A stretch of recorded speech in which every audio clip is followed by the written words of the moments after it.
ಎಲ್ರಿಗೂ ನಮಸ್ಕಾರ. ಕಳೆದ ಸಂಚಿಕೆಯಲ್ಲಿ ನಾವು ತಮಿಳ್ ಸೆಲ್ವಿ ಮೇಡಮ್ ಜೊತೆ ಮಾತಾಡಿದ್ದು. ತುಂಬ ಜನ ಬಹಳಷ್ಟು ರೀತಿಯ ಒಂದು ಒಳ್ಳೆಯ ಪ್ರತಿಕ್ರಿಯೆಗಳನ್ನು ಕೊಟ್ಟಿದ್ದೀರಾ. ಅದಕ್ಕೆ ಕುರಿತಾದಂಥ ಕೆಲವು ವಿಚಾರಗಳನ್ನು ಮತ್ತೆ ಮಾತಾಡಬೇಕು. ಮತ್ತು ಕನ್ನಡ ಮತ್ತು ತಮಿಳುನಾಡಿನ ಸಂಬಂಧ ಅಥವಾ ಕರ್ನಾಟಕ ಮತ್ತು ತಮಿಳುನಾಡಿನ ಸಂಬಂಧಗಳನ್ನು ಒಂದಷ್ಟು ಮಾತಾಡಿದ್ವಿ. ಸೊ ರಾಜಕೀಯ ಇತಿಹಾಸ ಅಂತ ಬಂದಾಗ ಮಾತಾಡಿರಲಿಲ್ಲ. ಸೊ ಆ ರಾಜಕೀಯ ಇತಿಹಾಸಗಳನ್ನು ಒಂದಷ್ಟು ಮಾತಾಡೋಣ ಇವತ್ತು ಅಂತಲೇ ಮೇಡಮ್ ನಮ್ಮ ಜೊತೆಗಿದ್ದಾರೆ. ಮೇಡಮ್ ಸ್ವಾಗತ. ಮೇಡಮ್, ಲಾಸ್ಟ್ ಎಪಿಸೋಡ್ ಜನ ತುಂಬ ಇಷ್ಟಪಟ್ಟಿದ್ದಾರೆ ನಿಮ್ಮನ್ನು. ಆ್ಯಕ್ಚುಲಿ ಕೆಲವ್ರದ್ದೆಲ್ಲ ಕಮೆಂಟ್ ನೋಡ್ತಾ ಇದ್ರೆ ನಾನು ಮೇಡಮ್ ತಮಿಳ್ ಸೆಲ್ವಿ ಅಲ್ಲ, ಅವರು ಕನ್ನಡ ಸೆಲ್ವಿ ಅನ್ನೋ ಥರ ಎಲ್ಲ ತುಂಬ ಜನ ಖಂಡಿತ ಸರ್. ಯಾಕಂದರೆ ನಾನು ಪೂರ್ತಿ ಓದಿರೋದು ಕನ್ನಡದಲ್ಲೇ, ನಾನು ಉಸಿರಾಡ್ತಿರೋದು ಕನ್ನಡಕ್ಕೋಸ್ಕರ, ನಾನು ಊಟ ತಿಂತಿರೋದು ಕನ್ನಡದಿಂದಾನೇ. ಸೂಪರ್. ಹೆಸರು ಮಾತ್ರ ಆಗಿರ್ಬೋದು, ಕನ್ನಡ ನನ್ನ ಉಸಿರಲ್ಲೂ ಅಡಗಿರುವ ಭಾಷೆ ಸರ್. Super madam. ಅದೇ ಒಂದಷ್ಟು ತುಂಬ ಚೆನ್ನಾಗಿ ಕಮೆಂಟ್ಸ್ಗಳು ಬಂತು. ಅಥವಾ ಜೊತೆಗೆ ನಿಮ್ಮ ನಾಲೆಡ್ಜ್ ಆಗಲಿ, ನಿಮ್ಮ ಕನ್ನಡದ ಮೇಲೆ ಪ್ರೇಮನ ಜನ ಎಲ್ಲ ಅಷ್ಟು ಚೆನ್ನಾಗಿ ಒಪ್ಕೊಂಡ್ರು. ಸೊ ನಾವೀಗ ಮುಂದುವರ್ಸೋದಕ್ಕಿಂತ ಮುಂಚೆ ಒಂದಷ್ಟು ಪ್ರಶ್ನೆಗಳು ಬಂದಿತ್ತು ನಮ್ಗೆ. ಈಗೇನು ಪಾಸಿಟಿವ್ ಪ್ರಶ್ನೆಗಳು ಹೇಗೆ ಬರುತ್ತೋ ಹಾಗೆ ಒಂದಷ್ಟು ಅವ್ರುಗಳು ಚರ್ಚೆ ಮಾಡ್ತಾ ಇರೋದು, ಸಂದೇಹಗಳು, ಈ ಥರದ ಪ್ರಶ್ನೆಗಳು ಒಂದಷ್ಟು ಬಂದಿತ್ತು. ಬಟ್ ಒಂದು ಪ್ರಶ್ನೆ ತುಂಬ ಅಂದರೆ ಆಲ್ಮೋಸ್ಟ್ ಒಂದು 50% ಮೇಲೆ ಒಂದು ಪ್ರಶ್ನೆ ಕೇಳಿದರು. ಅಂದರೆ ನಾವು ಜನರಲಾಗಿ ಇತಿಹಾಸ ಅಂತ ಬಂದಾಗ ಈ ಆರ್ಯನ್ ಥಿಯರಿ ಅಥವಾ ದ್ರಾವಿಡನ್ ಥಿಯರಿ ಯಾವುದನ್ನು ನಾವು ಒಪ್ಪದೇ ಇರೋದ್ರಿಂದ, ಸೊ ಕಾಮನ್ ಪ್ರಶ್ನೆ ಸುಮಾರು ಜನಕ್ಕೆ ಅದ್ರ ಮೇಲೆ ಭಿನ್ನಾಭಿಪ್ರಾಯ ಇರೋದ್ರಿಂದ, ಏನು ದ್ರಾವಿಡ ಅಂದ್ರೆ ಏನು ದ್ರಾವಿಡ ಅನ್ನೋದು ಯಾವ್ದಾದ್ರು ಭಾಷೆನಾ ಅಥವಾ ದ್ರಾವಿಡ ಅನ್ನೋದು ಲಿಪಿನ, ಆ ಪದ ಎಲ್ಲಿಂದ ಬಂತು? ಈಗ ನಮಗೂ ಆ ದ್ರಾವಿಡ ಅನ್ನೋ ಪದ ಏನು ಅನ್ನೋದೇ ಎಲ್ಲರ ಪ್ರಶ್ನೆ. ಯಾಕೆಂದರೆ ನಮ್ಮಲ್ಲಿ ಎಷ್ಟೋ ಜನ ನಮ್ಮದು ಕನ್ನಡ ಅಷ್ಟೇ, ನಾವು ಯಾವ ದ್ರಾವಿಡ ಭಾಷೆಗೂ ಸೇರಲ್ಲ ಅಂತಾರೆ. ತಮಿಳ್ನಾಡಲ್ಲೂ ಅಷ್ಟೇ, ನಮ್ಮ ತಮಿಳು ಅಷ್ಟೇ, ನಾವು ಯಾವ ದ್ರಾವಿಡನೂ ಅಲ್ಲ ಅಂತಾರೆ. ನಾವು ತೆಲುಗು ಅವರು, ನಮ್ಮದು ತೆಲುಗು ನಮ್ಮ ಭಾಷೆ, ನಾವು ಯಾವ ದ್ರಾವಿಡಕ್ಕೂ ಬರಲ್ಲ, ಏನದು ದ್ರಾವಿಡ, ನಾವ್ಯಾಕೆ ಸೇರ್ಕೋಬೇಕು, ನಮ್ಮ ಭಾಷೆ ಅಂತಾರೆ. ಸರ್, ಇಂಥ ಅಭಿಪ್ರಾಯಗಳೆಲ್ಲ ಬರೋದಕ್ಕೆ ಕಾರಣ ಏನು ಅಂದರೆ, ನಮಗೆ ನಮ್ಮ ಇತಿಹಾಸದ ಪ್ರಜ್ಞೆ ತುಂಬ ಕಡಿಮೆ ಸರ್. ನಾವು ಇವತ್ತಿಂದನ ಓದ್ತೀವಿ ಅಥವಾ ನಮಗೇನು ಟೆಕ್ಸ್ಟ್ ಬುಕ್ ಇದೆಯೋ ಸ್ಕೂಲು ಕಾಲೇಜುಗಳಲ್ಲಿ ಓದಬೇಕಾದ್ರೆ ಆ ಟೆಕ್ಸ್ಟ್ ಬುಕ್ಗಳಲ್ಲಿ ಏನು ಪಾಠ ಇರುತ್ತೋ ಅಷ್ಟನ್ನಷ್ಟೇ ಹೆಚ್ಚು ಓದ್ತಾ ಇರ್ತೀವಿ ಹೊರತು ಅದನ್ನು ಮೀರಿ ಇನ್ನೂ ಹೆಚ್ಚುವರಿ ಪುಸ್ತಕಗಳನ್ನು ಓದುವಂಥ ಒಂದು ಪರಿಪಾಠ ತುಂಬ ಕಡಿಮೆ ಆಗ್ತಾ ಇದೆ. ಅದರ ಕಾರಣದಿಂದ ಏನಾಗ್ತಾ ಇದೆ ಅಂತಂದರೆ, ನಮಗೆ ಇತಿಹಾಸದ ಬಗೆಗಿನ ತಿಳುವಳಿಕೆ ಕೂಡ ತುಂಬ ಕಡಿಮೆ ಅಂತಲೇ ಅನಿಸುತ್ತೆ ನನಗೆ. ನಾವು ಕೂಡ, ನಾನು ಒಂದು ವಿಶ್ವವಿದ್ಯಾನಿಲಯದಲ್ಲಿ ಪ್ರಾಧ್ಯಾಪಕಿಯಾಗಿದ್ದು ನನ್ನ ಮಕ್ಕಳಿಗೆ ಪಾಠ ಮಾಡ್ತೀನಿ ಅಂತಂದರೂ ಕೂಡ, ಅವರಿಗೆ ಪಾಠ ಮಾಡುವಾಗ ಎಲ್ಲೋ ಪೂರಕವಾಗಿ ಹೆಚ್ಚುವರಿ ವಿಷಯಗಳನ್ನು ಹೇಳ್ಬಹುದೇ ಹೊರತು ಎಕ್ಸಾಮಿನೇಷನ್ ದೃಷ್ಟಿಯಿಂದ ಅವರಿಗೆ ಟೆಕ್ಸ್ಟ್ ಅಂತ ಒಂದು ಏನು ಪುಸ್ತಕ ಇರುತ್ತೋ ಆ ಟೆಕ್ಸ್ಟಲ್ಲಿರುವಂಥ ವಿಷಯಗಳನ್ನೇ ಹೇಳ್ತಾ ಬರಬೇಕಾಗುತ್ತೆ. ಈ ಎಲ್ಲ ಕಾರಣದಿಂದ ನಮಗೆ ಹಿಂದಿನ ಕಾಲದ ಬಹಳಷ್ಟು ವಿಷಯಗಳು ಪ್ರಜ್ಞಾಪೂರ್ವಕವಾಗಿಯೇ ನಾವು ಮರಿತಾ ಬರ್ತಾ ಇದ್ದೀವಿ ಅಂತ ಅನಿಸ್ತಾ ಇದೆ. ಆ ಕಾರಣದಿಂದನೇ ಈ ದ್ರಾವಿಡ ಪದದ ಬಗ್ಗೆ ಅಥವಾ ದ್ರಾವಿಡ ಎನ್ನುವ ಕಲ್ಪನೆಯ ಬಗೆಗಿನ ಮಾಹಿತಿಗಳು ಕೂಡ ನಮಗೆ ಕಡಿಮೆ. ಇನ್ನೂ ಸರಿಯಾಗಿ ಹೇಳಬೇಕು ಅಂದರೆ, ಈ 20ನೇ ಶತಮಾನದಲ್ಲಿ ತಮಿಳುನಾಡಿನಲ್ಲಿ ನಡೀತಲ್ಲ ಇದು ದ್ರಾವಿಡ ಚಳುವಳಿ, ಪೆರಿಯಾರವರ ಕಾರಣದಿಂದ ನಡೀತಲ್ಲ. ಆ ದ್ರಾವಿಡ ಚಳುವಳಿ ಅಂತಂದರೆ, ಅವರು ದ್ರಾವಿಡ ಅಂದರೆ ಕೇವಲ ತಮಿಳರು ಅನ್ನೋ ಅಭಿಪ್ರಾಯ ತುಂಬ ಜನರ ಮನಸ್ಸಿನಲ್ಲಿ ಬಂದ್ಬಿಟ್ಟಿದೆ. ನಾವು 19ನೇ ಶತಮಾನದ ಕಾಲದಲ್ಲಿ ಹುಟ್ಟುಕೊಂಡಂತಹ ಆ ಚಳುವಳಿಯನ್ನು ನೋಡೋದಕ್ಕಿಂತ ಸಾವಿರಾರು ವರ್ಷಗಳ ಹಿಂದೆಯಿಂದ ಈ ದ್ರಾವಿಡ ಅನ್ನುವ ಪದ ಹೆಂಗಿತ್ತು, ಯಾವ ಕಾರಣದಿಂದ ಬಂತು, ಯಾರು ಬಳಸ್ತಿದ್ರು ಅಂತ ಅನ್ನೋದನ್ನು ಕೂಡ ಸ್ವಲ್ಪ ತಿಳ್ಕೊಳ್ಬೇಕಾಗತ್ತೆ. ಆ ದೃಷ್ಟಿಯಿಂದ ನೋಡಿದಾಗ ನಮಗೆ ಈ ಪದಗಳ ಅರ್ಥ, ದ್ರಾವಿಡರು ಅಂತಂದ್ರೆ ಯಾರು, ಕನ್ನಡಿಗರು ಯಾರು, ತಮಿಳ್ನವರು ಯಾರು, ಅಥವಾ ದ್ರಾವಿಡರು ಅಂದರೆ ಯಾರ್ಯಾರು ಅದ್ರಲ್ಲಿ ಸೇರ್ಕೊಳ್ತಾರೆ ಅನ್ನೋದನ್ನು ನಾವು ಸ್ಪಷ್ಟವಾಗಿ ತಿಳ್ಕೊಳ್ಳೋದಕ್ಕೆ ಸಾಧ್ಯ ಆಗುತ್ತೆ. ನೋಡಿ ಸರ್, ಮನುಷ್ಯ ಈ ಭೂಮಿ ಮೇಲೆ ಹುಟ್ಟಿದ ತಕ್ಷಣವೇ ಅವನಿಗೆ ಭಾಷೆಯನ್ನು ಮಾತಾಡೋದಕ್ಕೆ ಬಂದ್ಬಿಟ್ಟಿರಲಿಲ್ಲ. ಸುಮಾರು ವರ್ಷಗಳು ಮನುಷ್ಯ ಕೂಡ ಪ್ರಾಣಿ ಥರನೇ ಇದ್ದಂಥವನು. ಕಾಲಕ್ರಮೇಣ ಅಷ್ಟೇ ಅವನಿಗೆ ತನಗೆ ತುಂಬ ಧ್ವನಿಯನ್ನು ಉಚ್ಚಾರಣೆ ಮಾಡೋದಕ್ಕೆ ಬರುತ್ತೆ ಅಂತ ಕಲ್ತ್ಕೊಳ್ತಾನೆ. ಆ ಧ್ವನಿ ಉಚ್ಚಾರಣೆ ಮಾಡೋದಕ್ಕೆ ಬರ್ತಾ ಇದ್ದ ಹಾಗೆ ತನ್ನ ಬಾಯಿಯಿಂದ ಬರುವಂಥ ವಿವಿಧ ಬಗೆಯ ಧ್ವನಿಗಳನ್ನು ಒಂದೊಂದು ತನ್ನ ಕಣ್ಣಿಂದ ಏನೇನು ನೋಡ್ತಾನೋ ನೋಡಿದ್ದಕ್ಕೆಲ್ಲವನ್ನು ಗುರುತಿಸೋದಕ್ಕೆ ಒಂದೊಂದು ಧ್ವನಿಯನ್ನು ಕೊಡ್ತಾ ಬರ್ತಾನೆ. ಅದನ್ನು ಧ್ವನಿ ಸಂಕೇತ ಅಂತೇಳಿ ನಾವು ಕರಿತೀವಿ. ಉದಾಹರಣೆಗೆ, ಒಂದು ಪ್ರಾಣಿ ನೋಡಿದ ತಕ್ಷಣ ಅದಕ್ಕೆ ಪ್ರಾಣಿ ಅಂತ ಕರಿತೀವಿ, ಅಥವಾ ಪಕ್ಷಿಯನ್ನು ನೋಡಿದ ತಕ್ಷಣ ಪಕ್ಷಿ ಕರಿತೀವಿ, ಆಕಾಶ ಅಂತ ಕರಿತೀವಿ, ಭೂಮಿ ಅಂತ ಹೇಳ್ತೀವಿ. ಅಂತಂದರೆ ಆ ವಸ್ತುವಿಗೆ ಅಥವಾ ನಾವು ಕಣ್ಣಿಂದ ನೋಡಿರುವಂಥ ಯಾವುದೇ ಒಂದಕ್ಕೆ ಈ ಹೆಸರಿಂದ ಕರೆಯೋದು ಅಂತನ್ನೋದು ನಮ್ಮ ಬಾಯಿಂದ ಬರುವಂಥ ಒಂದು ಧ್ವನಿ ಸಂಕೇತ ಅಷ್ಟೇನೆ. ಒಂದು ವೇಳೆ ಆ ಕಾಲದಲ್ಲಿ ಅವನು ಮರವನ್ನು ಮ ರ ಎನ್ನುವ 2 ಧ್ವನಿಯನ್ನು ಸೇರಿಸಿ ಮರ ಅಂತ ಕರೀದೆ ಅದನ್ನು ಬೇರೆ ಯಾವುದೋ ಧ್ವನಿಯಿಂದ ಕರೆದಿದ್ರೆ, ಎಕ್ಸಾಂಪಲ್ ಅದನ್ನು ಆಕಾಶ ಅಂತಲೇ ಹೇಳಿದ್ದ ಅಂತ ಇಟ್ಕೊಳ್ಳಿ, ಅವತ್ತಿಂದ ನಾವು ಮರವನ್ನು ಆಕಾಶ ಅಂತಲೇ ಹೇಳ್ತಾ ಬಂದ್ಬಿಡ್ತಿದ್ವೋ ಏನೋ. ಅಥವಾ ಇನ್ನೇನೋ ಹೆಸರನ್ನ ಇಟ್ಟಿದ್ರು ಅದನ್ನು ಕೂಡ ಹೌದು. ಈ ರೀತಿನೇ ಭಾಷೆ ಉಗಮವಾಗಿರುವಂಥದ್ದು. ಜಗತ್ತಿನಲ್ಲಿರುವ ಎಲ್ಲ ಭಾಷೆಗಳು ಕೂಡ ಇದೇ ರೀತಿನಲ್ಲಿ ಅವ್ರ ಧ್ವನಿ ಹೆಂಗೆಲ್ಲ ಪ್ರೊನೌನ್ಸ್ ಮಾಡಿ ಅಥವಾ ಉಚ್ಚಾರಣೆ ಮಾಡಿ ಒಂದೊಂದು ವಸ್ತುವನ್ನು ಗುರುತಿಸ್ತಾ ಬರ್ಬೋದು ಅಂತನ್ನೋದನ್ನ ಹೇಳಿ ಹಿಂಗೆ ಮಾಡ್ಕೊಂಡು ಬಂದೇನೆ ಭಾಷೆಯನ್ನು ಡೆವಲಪ್ಮೆಂಟ್ ಮಾಡ್ಕೊಂಡಿದ್ದು. ಹಾಗೆ ಭಾರತದಲ್ಲಿದ್ದಂತಹ ಒಂದು ಭಾಷೆ ಯಾವುದು ಅಂತಂದರೆ ಎಲ್ಲರೂ ಮಾತಾಡ್ತಾ ಇದ್ದಂಥ ಭಾಷೆ ದ್ರಾವಿಡ ಭಾಷೆ ಅಂತೇಳಿ ಅದನ್ನು ಕರಿತಾ ಇದ್ರು. ಪೂರ್ತಿಯಾಗಿ ಎಲ್ಲರೂ ದ್ರಾವಿಡ ಭಾಷೆ ಮಾತಾಡ್ತಿದ್ರು ಇಡೀ ದಕ್ಷಿಣ ಭಾರತದಲ್ಲಿ ಇದ್ದವರೆಲ್ಲ ಅಂತಂದ್ರೂ ಕೂಡ ಎಲ್ಲ ಕಾಲಕ್ಕೂ ಭಾಷೆ ಒಂದೇ ರೀತಿಯಲ್ಲಿ ಇರೋದಿಲ್ಲ. ಆ ಭಾಷೆ ಕಾಲದಿಂದ ಕಾಲಕ್ಕೆ ಬೇರೆ ಬೇರೆ ಕಾರಣಗಳಿಂದಾಗಿ ತನ್ನ ಸ್ವರೂಪದಲ್ಲಿ ಬದಲಾವಣೆಯನ್ನು ಮಾಡ್ಕೊಳ್ತಾ ಬರುತ್ತೆ. ಮುಖ್ಯವಾಗಿ ಬೇರೆ ಬೇರೆ ಪ್ರದೇಶಗಳಿಂದ ಬಂದಿರುವ ಜನರ ಸಂಪರ್ಕ ಇವನಿಗಾದಾಗ ತಾನು ತನ್ನ ವಸ್ತುವಿಗೆ ತಾನು ನೋಡಿರುವಂಥ ಒಂದು ವಸ್ತುವಿಗೆ ಒಂದು ಧ್ವನಿಯಿಂದ ಗುರುತಿಸ್ತಿದ್ದೀನಿ ಅಂತಂದ್ರೆ ಇನ್ನೊಬ್ರು ಅವ್ರ ಭಾಷೆಯಲ್ಲಿ ಇದೇ ವಸ್ತುವನ್ನ ಇನ್ನೊಂದು ಧ್ವನಿಯಿಂದ ಗುರುತಿಸ್ತಾರೆ, ಅಥವಾ ತಾನು ಹೆಸರೇ ಇಡದೇ ಇರುವಂಥ ಒಂದು ವಸ್ತುವಿಗೆ ಅವ್ರು ಬೇರೊಂದು ಹೆಸರನ್ನು ಇಟ್ಕೊಂಡಿದ್ದಾರೆ. ಇದೆಲ್ಲ ಅವ್ರಿಗೆ ಗೊತ್ತಾಗ್ತಾ ಹೋಗುತ್ತೆ. ಹಾಗಾಗಿ ಈ ಎರಡೂ ಭಾಷೆಗಳ ನಡುವೆ ಸಂಪರ್ಕ ಆದಾಗ ಇವ್ರ ಭಾಷೆಯಲ್ಲಿರೋ ಪದಗಳು ಅವ್ರಿಗೂ, ಅವ್ರ ಭಾಷೆಯಲ್ಲಿರೋ ಪದಗಳು ಇವ್ರಿಗೂ ಬರುತ್ತೆ. ಹಂಗೆ ತುಂಬಾ ಭಾಷೆಗಳ ಜೊತೆನಲ್ಲಿ ಎಲ್ಲ ಭಾಷೆಗೂ ಸಂಪರ್ಕ ಬಂದೇ ಬರುತ್ತೆ. ಒಟ್ಟಿನಲ್ಲಿ ಭಾಷೆ ಮನುಷ್ಯನ ಭಾವನೆಗಳ ಅಭಿವ್ಯಕ್ತಿಯ ಪ್ರತೀಕ ಅಷ್ಟೇನೆ. ಅವ್ನು ತನ್ನ ಮನಸ್ಸಲ್ಲಿ ಏನಿದೆಯೋ ಅದನ್ನ ಹೇಳ್ಕೊಳ್ಳೋದಕ್ಕೋಸ್ಕರ ಧ್ವನಿ ರೂಪದಲ್ಲಿ ಹೇಳ್ಕೊಳ್ಳೋದಕ್ಕೆ ಸೃಷ್ಟಿ ಮಾಡ್ಕೊಂಡಿರುವಂಥ ಭಾಷೆ. ಈ ಭಾಷೆ ಇಡೀ ದಕ್ಷಿಣ ಭಾರತದಲ್ಲಿದ್ದದನ್ನ ಆ ಕಾಲದ ಸುಮಾರು ಸಾವಿರಾರು ವರ್ಷಗಳ ಹಿಂದೆ ಇದ್ದದ್ದು ದ್ರಾವಿಡ ಅಂತೇಳಿ ಕರಿತಾ ಇದ್ರು. ಈ ದ್ರಾವಿಡ ಭಾಷೆ ಇಡೀ ದಕ್ಷಿಣ ಭಾರತದಲ್ಲಿ ಒಂದ್ ಕಾಲದಲ್ಲಿ ಒಂದೇ ರೀತಿಯ ಪದಗಳನ್ನು ಬಳಸ್ತಿದ್ರು ಕೂಡ ಕಾಲಕ್ರಮೇಣ ಒಂದೊಂದು ಭಾಗದಲ್ಲಿರೋರು, ಬೇರೆ ಬೇರೆ ಪ್ರಾಂತ್ಯದಲ್ಲಿರುವಂಥವ್ರು ಬೇರೆ ಬೇರೆ ಕಾರಣದಿಂದ ಮತ್ತೆ ಅವರಲ್ಲಿ ಇಂಟರ್ನಲ್ ಚೇಂಜ್ ಆಗ್ತಾ ಹೋಗುತ್ತೆ, ಆಂತರಿಕ ವ್ಯತ್ಯಾಸಗಳಾಗ್ತಾ ಹೋಗುತ್ತೆ. ಇಂಥ ಆಂತರಿಕ ವ್ಯತ್ಯಾಸಗಳು ಇನ್ನೂ 1000 ವರ್ಷಗಳಾದ್ಮೇಲೆ ಆ ವ್ಯತ್ಯಾಸನೇ ಜಾಸ್ತಿ ಆಗ್ಬಿಟ್ಟು ತನ್ನ ಪಕ್ಕದ ಪ್ರದೇಶದಲ್ಲಿ ಮಾತಾಡ್ತಾ ಇದ್ದಂಥವನಿಗೂ ಇವನು ಮಾತಾಡ್ತಾ ಇರುವಂಥ ಭಾಷೆಗೂ ಡಿಫ್ರೆಂಟ್ ಅಂದರೆ ವ್ಯತ್ಯಾಸ ಕಾಣಿಸ್ತಾ ಹೋಗುತ್ತೆ. ಹಾಗಾಗಿನೇ ಈ ದ್ರಾವಿಡ ಭಾಷೆಗಳೆಲ್ಲ ಕೂಡ ಪ್ರತ್ಯೇಕ ಭಾಷೆಗಳು ಅನ್ನೋ ರೀತಿಯಲ್ಲಿ ನಮಗೆ ಕಾಣಿಸೋದಕ್ಕೆ ಶುರುವಾಗಿದ್ದು. ಇವತ್ತು ನಾವೇನು ಹೇಳ್ತೀವಿ ಅಂತಂದರೆ ಪಂಚದ್ರಾವಿಡ ಭಾಷೆಗಳು ಮಾತ್ರನೇ ಇರೋದು ಅಂತ ನಾನು ಮೊನ್ನೆ ಕೂಡ ಅದನ್ನು ಹೇಳಿದೆ. 5 ಭಾಷೆಗಳು ಮಾತ್ರ ಅಲ್ಲ ಸರ್ ದ್ರಾವಿಡ ಭಾಷೆಗಳು. ಒಂದಾಗಿದ್ದಂಥ ದ್ರಾವಿಡ ಭಾಷೆ ಹಿಂಗೆ ಕವಲಡಿದು ಬೇರೆ ಬೇರೆ ಪ್ರತ್ಯೇಕ ಭಾಷೆಗಳಾಗ್ಬಿಟ್ಟು 100ಕ್ಕಿಂತ ಹೆಚ್ಚು ದ್ರಾವಿಡ ಭಾಷೆಗಳನ್ನು ನಾವು ಭಾರತದಲ್ಲಿ ಗುರುತಿಸೋಕೆ ಸಾಧ್ಯ ಇದೆ. ಬರೀ ಭಾರತದಲ್ಲಿ ಮಾತ್ರನೇ ಅಲ್ಲ, ಪಾಕಿಸ್ತಾನದಲ್ಲೂ ಕೂಡ. ಯಾಕಂದರೆ ಪಾಕಿಸ್ತಾನ ಒಂದು ಕಾಲದಲ್ಲಿ ಭಾರತದ ಪ್ರಾಂತ್ಯವೇ ಆಗಿದ್ದಲ್ಲ. ಪಾಕಿಸ್ತಾನದಲ್ಲೂ ಕೂಡ ಭಾರತದ ಗಡಿ ಭಾಗಗಳ ಬೇರೆ ಪ್ರದೇಶಗಳಲ್ಲೂ ಕೂಡ ದ್ರಾವಿಡ ಭಾಷೆಯಿಂದ ಕವಲೊಡೆದಿರುವ ಆವಾಗ ಅದು ಉಪಭಾಷೆ ಅಂತ ಅನ್ಸ್ಕೊತಿತ್ತು. ಇವತ್ತು ಪ್ರತ್ಯೇಕ ಭಾಷೆಗಳೇ ಅದು. ಯಾರೋ ಒಬ್ರು ಕಮೆಂಟ್ ಮಾಡಿದ್ದಾರೆ, ಬಲೂಚಿಸ್ತಾನ ಆ ಕಡೆದೆಲ್ಲ ಕೆಲವು ಭಾಷೆ ದ್ರಾವಿಡ ಭಾಷೆಗೆ ಖಂಡಿತವಾಗ್ಲು ಬಲೂಚಿಸ್ತಾನದ ಕಡೆ ಇರುವಂತಹ ಭಾಷೆ, ಪಾಕಿಸ್ತಾನದಲ್ಲಿ ಇರುವಂತಹ ಭಾಷೆ, ಹೀಗೆ ದ್ರಾವಿಡ ಭಾಷೆಗಳ ತುಂಬ ಇದನ್ನ. ಅದರಲ್ಲೂ ಆದಿವಾಸಿ ಬೆಟ್ಟಗಳ ಮೇಲೆ ಭಾರತದ ಎಲ್ಲೆಲ್ಲಿ ಬೆಟ್ಟಗಳಿದೆಯೋ ಆ ಬೆಟ್ಟಗಳ ಮೇಲೆ ವಾಸ ಮಾಡುವಂತಹ ಜನಗಳಲ್ಲೂ ಕೂಡ ಈ ಭಾಷೆಗಳ ಲಕ್ಷಣಗಳನ್ನು ನಾವು ನೋಡ್ಬೋದು. ಹಿಂಗೆ ದ್ರಾವಿಡ ಭಾಷೆಯಿಂದ ಅದು ಬಂದಿರೋ ಕಾರಣದಿಂದಾನೇ ಈ ಎಲ್ಲ ಭಾಷೆಗಳ ವ್ಯಾಕರಣ ನಿಯಮ ಒಂದೇ ರೀತಿ ಇರುತ್ತೆ. ನಾವು ನಾಮಪದಗಳೆಲ್ಲ ಒಂದೇ ತರ ಇರುತ್ತೆ. ಕ್ರಿಯಾಪದಗಳ ಧಾತು ಸ್ವರೂಪಗಳು ಕೂಡ ಒಂದೇ ರೀತಿನಲ್ಲಿರುತ್ತೆ. ನಮಗೆ ಇಂಗ್ಲೀಷು ಮತ್ತು ದ್ರಾವಿಡ ಭಾಷೆಗಳ ವ್ಯಾಕರಣದ ಸ್ಟ್ರಕ್ಚರ್ನ ಇಟ್ಕೊಂಡು ನೋಡಿ, ಅಥವಾ ಹಿಂದಿ, ಸಂಸ್ಕೃತ ಈ ಭಾಷೆಗಳಿಗೂ ದ್ರಾವಿಡ ಭಾಷೆಗಳ ಸ್ಟ್ರಕ್ಚರ್ ಇಟ್ಕೊಂಡು ನೋಡಿ. ತಮಿಳು, ಕನ್ನಡ, ತೆಲುಗು ಈ ಭಾಷೆಗಳ ವ್ಯಾಕರಣ ಎಲ್ಲ ಒಂದು ರೀತಿ ಕಾಣಿಸುತ್ತೆ. ಅದೇ ನಾವು ರಾಜಸ್ಥಾನಿನೋ, ಪಂಜಾಬಿನೋ ಅಥವಾ ಬಿಹಾರದೋ ಈ ಥರದ ಭಾಷೆಗಳನ್ನು ತೆಗೆದುಕೊಂಡು ನೋಡಿದ್ರೆ ಅವರ ಭಾಷೆಗಳ ವ್ಯಾಕರಣ ಸ್ವರೂಪನೇ ಬೇರೆ ಕಾಣುತ್ತೆ. ಇದಕ್ಕೆ ರೀಸನ್ ಬಂದು ನಾವು ದ್ರಾವಿಡದ ನಿಯಮವನ್ನೇ ಅನುಸರಿಸ್ತಾ ಬರ್ತಿದ್ದೀವಿ. ಮೂಲ ನಿಯಮಗಳನ್ನ ಅದನ್ನೇ ಇಟ್ಕೊಂಡ್ರು ಕೂಡ ಪದಗಳನ್ನ ಬೇಕಾದಷ್ಟು ಹೊಸ ಪದಗಳನ್ನ ಎಲ್ಲ ಭಾಷೆಗಳನ್ನು ಸೃಷ್ಟಿ ಮಾಡ್ಕೊಂಡ್ಬಿಟ್ಟಿದೀವಿ ಸರ್. ಹಂಗಾಗಿ ಇದು ಬೇರೆ ಅಂತ ಇವತ್ತಿಗೆ ಅನ್ಸುತ್ತೆ. ಇವತ್ತಿಗೆ ಇದೆಲ್ಲ ಬೇರೆ ಬೇರೆ ತರ ಅಂತ ಅನ್ಸಿದ್ರು ಕೂಡ ವಾಸ್ತವವಾಗಿ ದಕ್ಷಿಣ ಭಾರತದಲ್ಲಿದ್ದಂಥ ನಾವು ಯಾರನ್ನ ಈಗ ತಮಿಳು, ತೆಲುಗು, ಮಲಯಾಳಂ ಅಂತ ಪ್ರತ್ಯೇಕವಾಗಿ ಕರಿತೀವೋ ಇವೆಲ್ಲ ಮೂಲಭೂತವಾಗಿ ಒಂದೇ ಪ್ರಾಂತ್ಯದಿಂದ ಬಂದವರು. ಮತ್ತು ನೀವು ಇನ್ನೊಂದು ಪ್ರಶ್ನೆ ಕೇಳಿದ್ರಿ, ದ್ರಾವಿಡ ಅಂತಂದ್ರೆ ಏನು, ಅದು ಭಾಷೆನಾ ಏನು ಅಂತ. ದ್ರಾವಿಡ ಅನ್ನೋದು ಮೂಲತಃ ಜನಾಂಗವಾಚಿ ಪದ. ಅದು ಜನರನ್ನ ಸೂಚಿಸೋದಿಕ್ಕೆ ಬಳಸ್ತಾ ಇದ್ದಂಥ ಪದ. ಆ ಜನರು ಬಳಸ್ತಾ ಇದ್ದಂಥ ಭಾಷೆಗೂ ಕೂಡ ದ್ರಾವಿಡ ಭಾಷೆ ಅಂತ ಆಮೇಲೆ ಹೆಸರು ಬಂದಿರುವಂಥದ್ದು. ದ್ರಾವಿಡರು ಅಂತಂದ್ರೆ ದಕ್ಷಿಣ ಭಾರತದಲ್ಲಿ ವಾಸ ಮಾಡ್ತಾ ಇದ್ದ ಜನರನ್ನು ಕರೀತಾ ಇದ್ದ ಒಂದು ಪದವಾಗಿತ್ತು. ದಕ್ಷಿಣ ಭಾರತದ ಜನಗಳನ್ನ ಇವರು ದ್ರಾವಿಡರು ಅಂತ ಗುರುತಿಸ್ತಾ ಇದ್ರು. ಅವ್ರು ಮಾತಾಡೋ ಭಾಷೆ ದ್ರಾವಿಡ. ಅವರಿದ್ದ ಪ್ರದೇಶನ ದ್ರಾವಿಡ ಪ್ರದೇಶ ಅಂತ ಹೇಳಿ ಕರಿತಾ ಇದ್ರು ಸರ್. ಹೆಂಗೆ ಇವಾಗ ನಾವು ಎಲ್ಲಿ ಬಳಕೆಯಲ್ಲಿದೆ ಮೇಡಮ್ ದ್ರಾವಿಡ ಅನ್ನೋ ಪದ? ಇಲ್ಲ, ಆ ಸಂಪೂರ್ಣವಾಗಿ ಸಾವಿರಾರು ವರ್ಷಗಳ ಹಿಂದೆ ಬಳಸ್ತಾ ಇದ್ದಂತ ದ್ರಾವಿಡ ಭಾಷೆ ಅದೇ ಸ್ವರೂಪದಲ್ಲಿ ಯಾವ ಭಾಷೆನಲ್ಲೂ ಉಳ್ಕೊಂಡಿಲ್ಲ ಇವಾಗ. ಅಲ್ಲ, ಓಕೆ, ಬಟ್ ದ್ರಾವಿಡ ಅನ್ನುವಂತಹ ಒಂದು ಭಾಷೆ ಅಂತ ಕರಿತಾ ಇದ್ವಿ ಅಥವಾ ದ್ರಾವಿಡರು ಅಂತ ಕರಿತಾ ಇದ್ವಿ ಅನ್ನುವ ಪದ ಬಳಕೆ ನಮ್ಗೆ ಎಲ್ಲಿ ಸಿಗುತ್ತೆ ಇತಿಹಾಸದಲ್ಲಿ ಹೋದ್ರೆ ಅಂತ? ಸರ್ ಇದು ನಮಗೆ ಈ ದ್ರಾವಿಡ ಎನ್ನುವ ಪದವನ್ನು ಮೊದಲಿಗೆ ನಮಗೆ ಕಾನ್ಸೆಪ್ಟನ್ನು ಕೊಡೋರು ಕಾಲ್ಡ್ವೆಲ್ ಸರ್.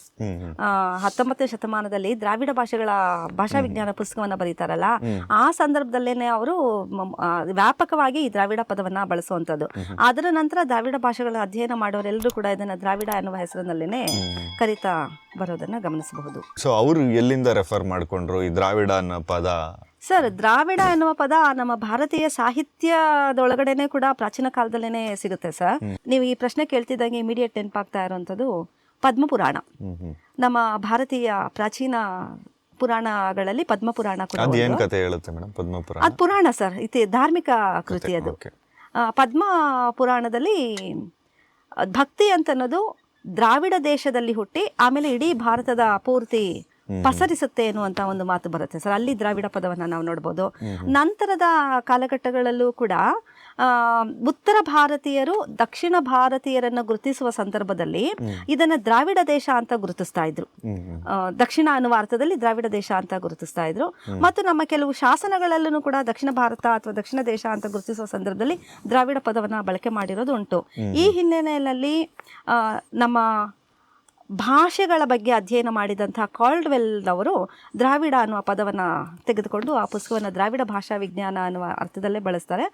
ಆಗ ಭಾರತದಲ್ಲಿರುವ ಎಲ್ಲ ಭಾಷೆಗಳಲ್ಲೂ ಕೂಡ ಹೇಗೆ ಒಂದೇ ರೀತಿಯ ಸ್ವರೂಪವನ್ನು ವ್ಯಾಕರಣದ ದೃಷ್ಟಿಯಿಂದಲೂ ಮತ್ತು ಪದಗಳ ಸೃಷ್ಟಿ ಅಥವಾ ನಾವು ಹೇಗೆ ಪದಗಳನ್ನು ಬಳಕೆ ಮಾಡ್ತೀವಿ ಅನ್ನೋದನ್ನ ಒಂದೇ ರೀತಿಯ ಕ್ರಮವನ್ನು ಅನುಸರಿಸ್ತಾ ಇದ್ದೀವಿ. ಹೀಗಾಗಿ ಇವೆಲ್ಲ ಒಂದೇ ಮೂಲದಿಂದ ಬಂದಿರುವ ಪದಗಳ ಭಾಷೆ ಅಂತ ಅಂದ್ಬಿಟ್ಟು ದ್ರಾವಿಡ ಭಾಷೆಯಿಂದ ಬಂದಿರೋದು ಅನ್ನೋದನ್ನ ನಮ್ಗೆ ಹೇಳ್ತಾರೆ.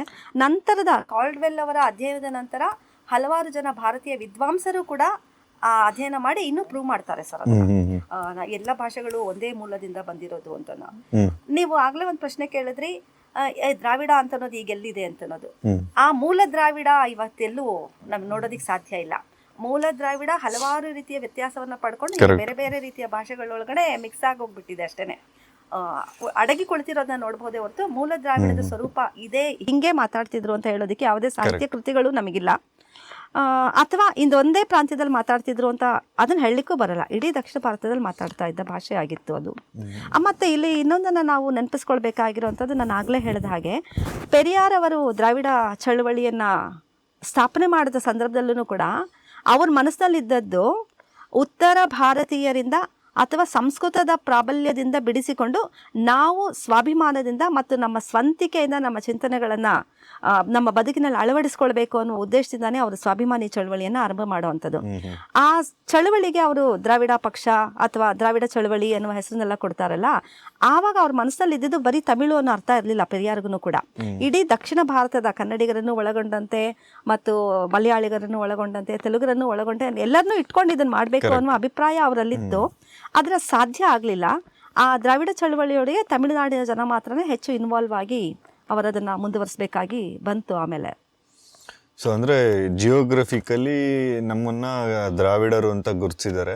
ಹೌದು, ಉತ್ತರ ಭಾರತದಿಂದವರು ಈ ಕಡೆ ನಾವು ದಕ್ಷಿಣ ಭಾರತದ ಜನಗಳನ್ನ ಭಾಷಿಕವಾಗಿಯೂ ಎರಡಲ್ಲೂ ಗುರುತಿಸಿದ್ದಾರೆ. ಇವರು ನಾವು ಮಾತನಾಡುವಂಥ ಭಾಷೆಯನ್ನ ಇಲ್ಲಿ ಇಷ್ಟು ಭಾಷೆಗಳು ಒಂದು ಕಾಲಘಟ್ಟದಲ್ಲಿ ಅವರಿಗೆ ಬೇರೆ ರೀತಿಯಾಗಿ ಕಾಣ್ತಿದ್ದರಿಂದ ಸೊ ಇದನ್ನೆಲ್ಲ ಒಟ್ಟಾಗಿ ಅವ್ರು ಕರೆದಿದ್ದು ದ್ರಾವಿಡ. ಸೊ ಈ ದ್ರಾವಿಡ ಭಾಷೆ ಒಂದು ಎಲ್ಲರೂ ಏನು ನೋಡ್ತಾ ಇದ್ವಿ, ನಾವು ನೋಡಿದ್ರೆ ನಮ್ಮಲ್ಲೂ ಒಪ್ಪಲ್ಲ, ಯಾರೂ ಒಪ್ಪಲ್ಲ, ದ್ರಾವಿಡ ಅಲ್ಲ, ನಾವೆಲ್ಲ ನಮ್ಮ ಭಾಷೆ ಅಂತ ಏನು ಹೇಳ್ತಾ ಇದ್ದಾರೆ. ಸೊ ಒಂದು ಕಾಲಕ್ಕೆ ಹೋದ್ರೆ ನಮ್ದೆಲ್ಲ ಸಿಮಿಲಾರಿಟೀಸ್ ತಗೊಂಡೋದ್ರೆ ಎಲ್ಲರದ್ದು ನಾವು ದ್ರಾವಿಡ ಭಾಷೆಗಳು ಮೂಲ ಒಂದೇ, ದ್ರಾವಿಡ ಭಾಷೆಗಳು ಅಂತ ಅನ್ಕೊಳ್ತಾ ಇದ್ದೀವಿ. ಪಂಪ ತನ್ನ ಕಾವ್ಯದಲ್ಲಿ ಹೇಳ್ತಾನಲ್ಲ, ಮನುಜ ಮತ ವಿಶ್ವಪಥ. ಆ ಕಾಲದಲ್ಲೇ ಹೌದು. ಈಗ ನಾನೇ ಎಷ್ಟು ಸತಿ ನಾ ಬೇರೆ ನೀ ಬೇರೆ ಅವ್ರು ಬೇರೆ ಅಂತ ಹೇಳಿ ಅನ್ಕೋತಾ ಇದ್ದೀವಿ, ಬಟ್ ಮೂಲವನ್ನ ಹುಡುಕ್ತಾ ಹೋದ್ರೆ ಎಲ್ಲರೂ ಒಂದೇ ಅಂತ ಅನ್ನೋದು ಗೊತ್ತಾಗುತ್ತೆ. ಕರೆಕ್ಟ್. ಸೊ ಆ ಥರ ಉಟ್ಕೊಂಡಂತಹ ದ್ರಾವಿಡ ಭಾಷೆ, ಅದ್ರ ಬಗ್ಗೆ ತುಂಬ ಹೆಚ್ಚಾಗಿ ಯೋಚನೆ ಮಾಡುವಂಥದ್ದು ಏನಿಲ್ಲ ಅನ್ನೋದು ನೀಟಾಗಿ ಹೇಳಿದ್ರಿ ನೀವು ಇವಾಗ. ಸೊ ಈಗ ಅವರು ತಮಿಳ್ನಾಡೋರ ದೃಷ್ಟಿಕೋನದಿಂದ ನಾವು ಯೋಚನೆ ಮಾಡೋದಾದರೆ, ಸೊ ಪೆರಿಯಾರ್ ಕಡೆಯಿಂದ ಬಂದ ನಂತರ ಅಲ್ಲೇ ಅದೇ ಹೆಸರುಗಳಲ್ಲೇ ಈಗ DMK ADMK ಎಲ್ಲ ದ್ರಾವಿಡ ಅನ್ನೋ ಹೆಸರಲ್ಲೇ ಶುರುವಾಯಿತು. ಸೊ ಅಂದರೆ ನಾವೇ ದ್ರಾವಿಡರು, ತಮಿಳೇ ದ್ರಾವಿಡ ಭಾಷೆ, ಅದು ಇನ್ಯಾವುದೋ ಒಂದು ರೀತಿ ಸಂಕುಚಿತ ಭಾವನೆಯಿಂದ ಬಂದಿರುವಂತಹ ಅಂತ ಅಭಿಪ್ರಾಯ ಅಷ್ಟೇ. ಬಂದು ವಿಶಾಲ ದೃಷ್ಟಿಯಿಂದ ಯೋಚನೆ ಮಾಡಿದ್ರೆ ದಕ್ಷಿಣ ಭಾರತೀಯರೆಲ್ಲರೂ ಎಲ್ಲರೂ ಒಂದೇ ಅನ್ನೋ ರೀತಿ ಯೋಚನೆ ಮಾಡಬಹುದು. ಆ ಥರ ಉಟ್ಕೊಂಡಿದ್ದು. ಬಟ್ ಇವತ್ತಿಗೆ ಅವರು ಒಪ್ತಾ ಇಲ್ಲ, ತಮಿಳ್ನಾಡಲ್ಲೂ ಕೂಡ ಒಪ್ತಾ ಇಲ್ಲ. ನಾವೇನು ದ್ರಾವಿಡ ಅಲ್ಲ, ನಾವು ತಮಿಳು ಅನ್ನೋ ಥರನೇ ಅವರು ಯೋಚನೆ ಮಾಡ್ತಿದ್ದಾರೆ. ಬಟ್ ಅಲ್ಟಿಮೇಟ್ಲಿ ಇದಿಷ್ಟು ಕೂಡ ಒಂದು ಜಿಯೋಗ್ರಫಿಕಲಿ ಅಥವಾ ಇಲ್ಲಿಯ ಜನಾಂಗೀಯ ನಮ್ಮ ಮಾತು, ಈ ನಮ್ಮ ಒಂದು ನೈಸರ್ಗಿಕವಾದ ಬದಲಾವಣೆಗಳನ್ನು ನೋಡಿಕೊಂಡು ಇದೊಂದು ದ್ರಾವಿಡ ಅನ್ನೋ ರೀತಿಯ ಒಂದು ಪದನ ಇಲ್ಲಿಗೆ ತಂದಿದ್ದಾರೆ ಅಂತ. ಇಲ್ಲಿ ನನಗೆ ಇನ್ನೊಂದು ವಿಷಯ ಕೂಡ ನೆನಪಾಗ್ತಾ ಇದೆ. ದ್ರಾವಿಡದ ಲಕ್ಷಣಗಳನ್ನು ಹೆಚ್ಚಾಗಿ ಉಳಿಸ್ಕೊಂಡಿರೋ ಭಾಷೆ ತಮಿಳು. ಅಂದರೆ ಸಂಪೂರ್ಣ ದ್ರಾವಿಡವನ್ನು ಹಾಗೆ ಉಳಿಸ್ಕೊಂಡೆ, ಮೂಲ ದ್ರಾವಿಡದ ಎಲ್ಲ ಲಕ್ಷಣಗಳನ್ನು ಉಳಿಸ್ಕೊಂಡಿದೆ ಅಂತಲ್ಲ, ಮೂಲ ದ್ರಾವಿಡದ ಲಕ್ಷಣಗಳನ್ನು ಹೆಚ್ಚಿನ ಪ್ರಮಾಣದಲ್ಲಿ ಉಳಿಸ್ಕೊಂಡಿರುವಂತಹ ಭಾಷೆ ತಮಿಳು. ಅದು ಬೇರೆ ಭಾಷೆಯ ಪ್ರಭಾವವನ್ನು ತನ್ನೊಳಗೆ ಸ್ವೀಕಾರ ಮಾಡೋದನ್ನು ಆದಷ್ಟು ಉದ್ದೇಶಪೂರ್ವಕವಾಗಿ ಪ್ರಾಚೀನ ಕಾಲದಿಂದಲೂ ತಡಿತಾನೆ ಬಂದಿದೆ. ಆದರೆ ಸ್ವತಂತ್ರವಾಗಿ ತನ್ನದೇ ಆದ ಬಹಳಷ್ಟು ಪದಗಳನ್ನು ಕೂಡ ಉಪಯೋಗಿಸ್ಕೊಳ್ತಾ ಬಂದಿದೆ. ಅದರರ್ಥ ಬೇರೆ ಭಾಷೆ ಯಾವುದೇ ಪದಗಳು ತಮಿಳಲ್ಲಿ ಇಲ್ಲ ಅಂತಲ್ಲ, ಸಂಸ್ಕೃತ ಪದಗಳಿಲ್ಲ ಅಥವಾ ಪ್ರಾಕೃತ ಪದಗಳಿಲ್ಲ ಅಂತಲ್ಲ, ಇದೆ. ಉದ್ದೇಶಪೂರ್ವಕವಾಗಿ ಕಡಿಮೆ ಮಾಡ್ಕೊಂಡು ಬಂದಿದ್ದಾರೆ. ಹಾಗೆ ಕನ್ನಡ, ತೆಲುಗು, ಮಲಯಾಳಂ ಇತ್ಯಾದಿ ಭಾಷೆಗಳು ದ್ರಾವಿಡದ ಪದಗಳ ಜೊತೆಗೆ ಬೇರೆ ಭಾಷೆಯ ಪದಗಳನ್ನು ಕೂಡ ತಮ್ಮೊಳಗೆ ಉದಾರ ಮನಸ್ಸಿಂದ ತೆಗೆದುಕೊಂಡ ಕಾರಣದಿಂದಾನೇ ಈ ಭಾಷೆ ಇನ್ನೂ ಹೆಚ್ಚು ಶ್ರೀಮಂತವಾಗಿ ಬೆಳೆಯೋದಕ್ಕೆ ಸಾಧ್ಯವಾಯಿತು. ನಮ್ಮ ಪದ ಸಂಪತ್ತು ಹೆಚ್ಚಾಗೋದಕ್ಕೂ ಕೂಡ ಕಾರಣವಾಯಿತು. ನಾವೆಲ್ಲವನ್ನು ವಿಶಾಲ ಮನಸ್ಸಿಂದ ತೆಗೆದುಕೊಂಡು ನಮ್ಮೊಳಗಡೆ ಸ್ವೀಕಾರ ಮಾಡುವ ಸಂದರ್ಭದಲ್ಲಿ ನಮ್ಮ ಪದ ಶ್ರೀಮಂತಿಕೆಯನ್ನು ಜಾಸ್ತಿ ಆಗೋಕ್ಕೆ ಸಾಧ್ಯ ಆದದ್ದು ಕೂಡ ಇದೇ ಸಂದರ್ಭದಲ್ಲಿ. ಹಾಗಾಗಿ ನೋಡಿ, ಹೆಸರನ್ನು ಕೂಡ ಹೆಂಗಿಡ್ತೀವಿ ನೋಡಿ, ದ್ರಾವಿಡದಿಂದ ಭಿನ್ನವಾಗಿ ಬಂದರೂ ಕೂಡ ನಾವು ಕನ್ನಡ ಅಂತ ಹೆಸರಿಡ್ತೀವಿ, ಮಲಯಾಳಂ ಅಂತ ಹೆಸರಿಡ್ತೀವಿ, ತುಳು ಅಂತ ಇಡ್ತೀವಿ, ಕೊತ ಅಥವಾ ಈ ಥರ ಬೇರೆ ಏನೇನೋ ಹೆಸರುಗಳನ್ನೆಲ್ಲ ಕೂಡ ಇಟ್ಕೊಳ್ತಾರೆ. ಆದರೆ ತಮಿಳು ಮಾತ್ರ ಹೇಗೆ ಬಂದಿರೋದು ಗೊತ್ತಾ? ದ್ರಾವಿಡ ಎನ್ನುವುದರ ಚೇಂಜಸ್ ಆದ ರೂಪನೇ ತಮಿಳು ಆಗಿ ಬಂದಿರೋದು.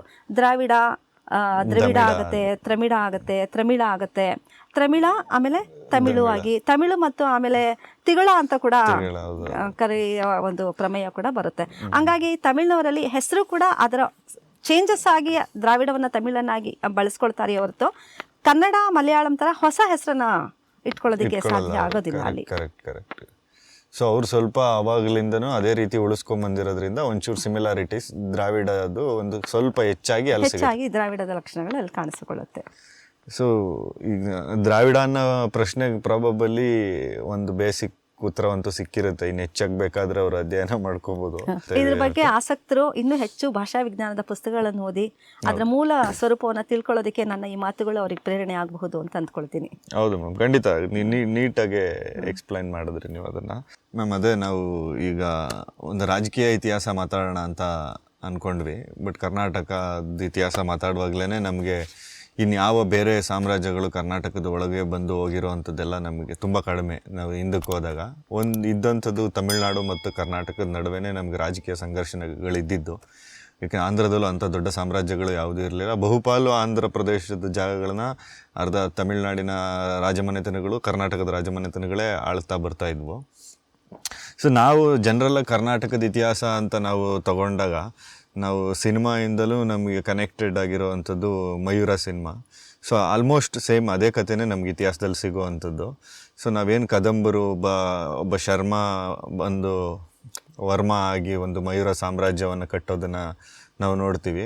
ಅಲ್ಲೇ ನಮಗೆ ಒಂದು ಲಿಂಕ್ ಸಿಗುತ್ತೆ. ಒಂದು ಕಂಚಿಲಿ ಒಂದೇನೋ ಒಂದು ಘಟನೆ ನಡೆಯುತ್ತೆ. ಆ ಘಟನೆಯಿಂದ ಪ್ರೇರೇಪಿತರಾಗಿ ವಾಪಸ್ ಇಲ್ಲಿ ಬಂದು ಕದಂಬ ಸಾಮ್ರಾಜ್ಯ ಕಟ್ಟೋದು ಅನ್ನೋದನ್ನು ನಾವು ಮಯೂರ ಸಿನಿಮಾಲಿ ನೋಡ್ತೀವಿ. ಇತಿಹಾಸದಲ್ಲೂ ಹಾಗೇ ಇದೆ ಅದು. ಸೊ ಅಲ್ಲೇ ನಮಗೆ ಮೊದಲು ಸಿಗೋದು, ಅದಕ್ಕಿಂತ ಮೊದಲು ಈ ಜಾಗ ಎಲ್ಲ ಪಲ್ಲವರ ಕೈಯಲ್ಲಿ ಇತ್ತು ಅನ್ನೋದು. ಸೊ ತಮಿಳುನಾಡಿನ ಇತಿಹಾಸ, ಕರ್ನಾಟಕದ ಇತಿಹಾಸ ಶುರುವಾಗೋದೇ ನಮಗೆ ಅಲ್ಲಿಂದನೇ. ಸೊ ಅಲ್ಲಿಂದ ಶುರು ಮಾಡೋದಾದರೆ ನಮಗೆ ಪಲ್ಲವರು ಸಿಗ್ತಾರೆ. ಸೊ ಇಲ್ಲಿ ಮೇಲೆ ನಮ್ಮಲ್ಲಿ ಪಲ್ಲವರನ್ನ ಸೋಲಿಸಿ ಕದಂಬರು ಬಂದರು ಅಂದಂಗೆ ಕೆಳಗೆ ಗಂಗರು ಇರ್ತಾರೆ. ಸೊ ಪಲ್ಲವರು ಮತ್ತು ಈ ಊರುಗಳ ನಡುವಿನ ಸಂಘರ್ಷಗಳು ಅಥವಾ ಹೇಗಿತ್ತು ಮೇಡಮ್ ಆ ಕಾಲ? ತುಂಬ ಇಂಟ್ರೆಸ್ಟಿಂಗ್ ಆದ ಪ್ರಶ್ನೆ ಕೇಳ್ತಾ ಇದ್ದೀರಾ ಸರ್. ನೀವು ಹೇಳಿದ ಹಾಗೆ ಗಂಗರು ಮತ್ತು ಕದಂಬರು ಕರ್ನಾಟಕದಲ್ಲಿ ರಾಜಮನೆತನವನ್ನು ಸ್ಥಾಪಿಸಿದ ಮೊದಲನೆಯ ಕನ್ನಡಿಗರು. ಕನ್ನಡ ರಾಜಮನೆತನ. ಅದರ ಅರ್ಥ ಅದಕ್ಕಿಂತ ಹಿಂದೆ ಕರ್ನಾಟಕದಲ್ಲಿ ಯಾರು ಆಳ್ವಿಕೆನೇ ಮಾಡಿಲ್ಲ, ರಾಜಮನೆತನಗಳಿರಲಿಲ್ಲ ಅಂತಲ್ಲ. ನೀವು ಹೇಳಿದ್ರಿ ಕದಂಬರು ಮತ್ತು ಗಂಗರು ಆಳ್ವಿಕೆಯನ್ನು ಮಾಡುವ ಸಂದರ್ಭದಲ್ಲಿ ಪಲ್ಲವರಿದ್ರು, ಅವರಿಂದ ಬಿಡುಗಡೆ ಹೊಂದಿನೇ ಇವ್ರು ಬಂದಿದ್ದು ಅಂತ ಹೇಳಿದ್ರಿ. ಅದಕ್ಕಿಂತ ಒಂಚೂರು ಹಿಂದೆ ಹೋಗೋದಾದ್ರೆ ನಾವು ಇಡೀ ಕರ್ನಾಟಕವನ್ನು ಒಂದು ಆಳ್ವಿಕೆಯ ವ್ಯಾಪ್ತಿ ಒಳಗಡೆ ತಂದಿದ್ದು ಅಂತಂದರೆ ಅಶೋಕ. ಮೌರ್ಯ ವಂಶದ ಅಶೋಕನ ಶಾಸನಗಳು ನಮಗೆ ಬೇಕಾದಷ್ಟು ಸಿಗುತ್ತೆ ಅನ್ನೋದು ನಿಮಗೆ ಗೊತ್ತು. ಹೌದು. ಅಶೋಕನ ಕಾಲ ಬಂದು ಕ್ರಿಸ್ತಪೂರ್ವ 2-3 ಅಥವಾ ಕ್ರಿಸ್ತಪೂರ್ವದ ಕಾಲಘಟ್ಟ ಅಂತ ಹೇಳ್ತೀವಿ. ಮೌರ್ಯ ವಂಶ ಅಂತ ಅನ್ನೋದು ಇಡೀ ಭಾರತವನ್ನೇ ತನ್ನ ಏಕಚಕ್ರಾಧಿಪತ್ಯದ ಒಳಗಡೆ ತರೋದಕ್ಕೆ ಪ್ರಯತ್ನ ಮಾಡಿದಂತಹ ಮೊದಲನೆಯ ಮತ್ತು ಪ್ರಾಚೀನ ಅರಸು ಮನೆತನ ಮೌರ್ಯರು ಅನ್ನೋದು ನಮಗೆ ಗೊತ್ತು. ಈ ಮೌರ್ಯರು ಇಡೀ ಭಾರತವನ್ನ ತಮ್ಮ ಅಧೀನದಲ್ಲಿ ತೆಗೆದುಕೊಂಡಿದ್ರು ಕೂಡ ತುಂಬಾ ದೀರ್ಘಾವಧಿ ಆಳ್ವಿಕೆ ಮಾಡಿದ ಅರಸರೇನಲ್ಲ ಮೌರ್ಯರು. ಸುಮಾರು ಒಂದು 6-7 ಜನ ಅರಸರು ಬರ್ತಾರಷ್ಟೇ ಮೌರ್ಯರಲ್ಲಿ. ಕಾಲ ಅಂತ ತೆಗೆದುಕೊಂಡ್ರೆ ಒಂದು 130 ವರ್ಷಗಳು ಮಾತ್ರನೇ ಮೌರ್ಯರು ಆಳ್ವಿಕೆಯನ್ನು ಮಾಡುವಂಥದ್ದು. ಈ ಮೌರ್ಯರು ಯಾಕೆ ಅಷ್ಟು ದೊಡ್ಡ ಇಡೀ ಭಾರತವನ್ನೇ ತಮ್ಮ ಆಡಳಿತದ ವ್ಯಾಪ್ತಿಯೊಳಗಡೆ ಇಟ್ಕೊಂಡಿದ್ರು ಕೂಡ ಅದು ಅಶೋಕ ಕಳಿಂಗದಂತ ಅಂಥ ದೊಡ್ಡ ಯುದ್ಧ ಮಾಡಿ ತನ್ನ ಇಡೀ ರಾಜ್ಯದಲ್ಲಿ ಧರ್ಮವನ್ನು ಸ್ಥಾಪನೆ ಮಾಡಿ ಪ್ರಜೆಗಳನ್ನು ರಾಮರಾಜ್ಯದ ಥರ ತನ್ನ ಪ್ರಜೆಗಳನ್ನು ನೋಡ್ಕೊಳ್ತಾ ಇದ್ರು ಕೂಡ ಯಾಕೆ ಮೌರ್ಯ ವಂಶ ಅವನತಿಗೀಡಾಯಿತು ಅನ್ನುವಂಥ ಒಂದು ಪ್ರಶ್ನೆ ನಮ್ಮ ಮುಂದೆ ಬರುತ್ತೆ. ಅದಕ್ಕೆ ಕಾರಣ ಅಶೋಕ ಅಂತಾನೆ ಇತಿಹಾಸ ತಜ್ಞರು ಹೇಳ್ತಾರೆ. ಮೌರ್ಯ ವಂಶ ಅವನತಿಯನ್ನು ಹೊಂದೋದಕ್ಕೂ ಕೂಡ ಅಶೋಕನೇ ಕಾರಣ.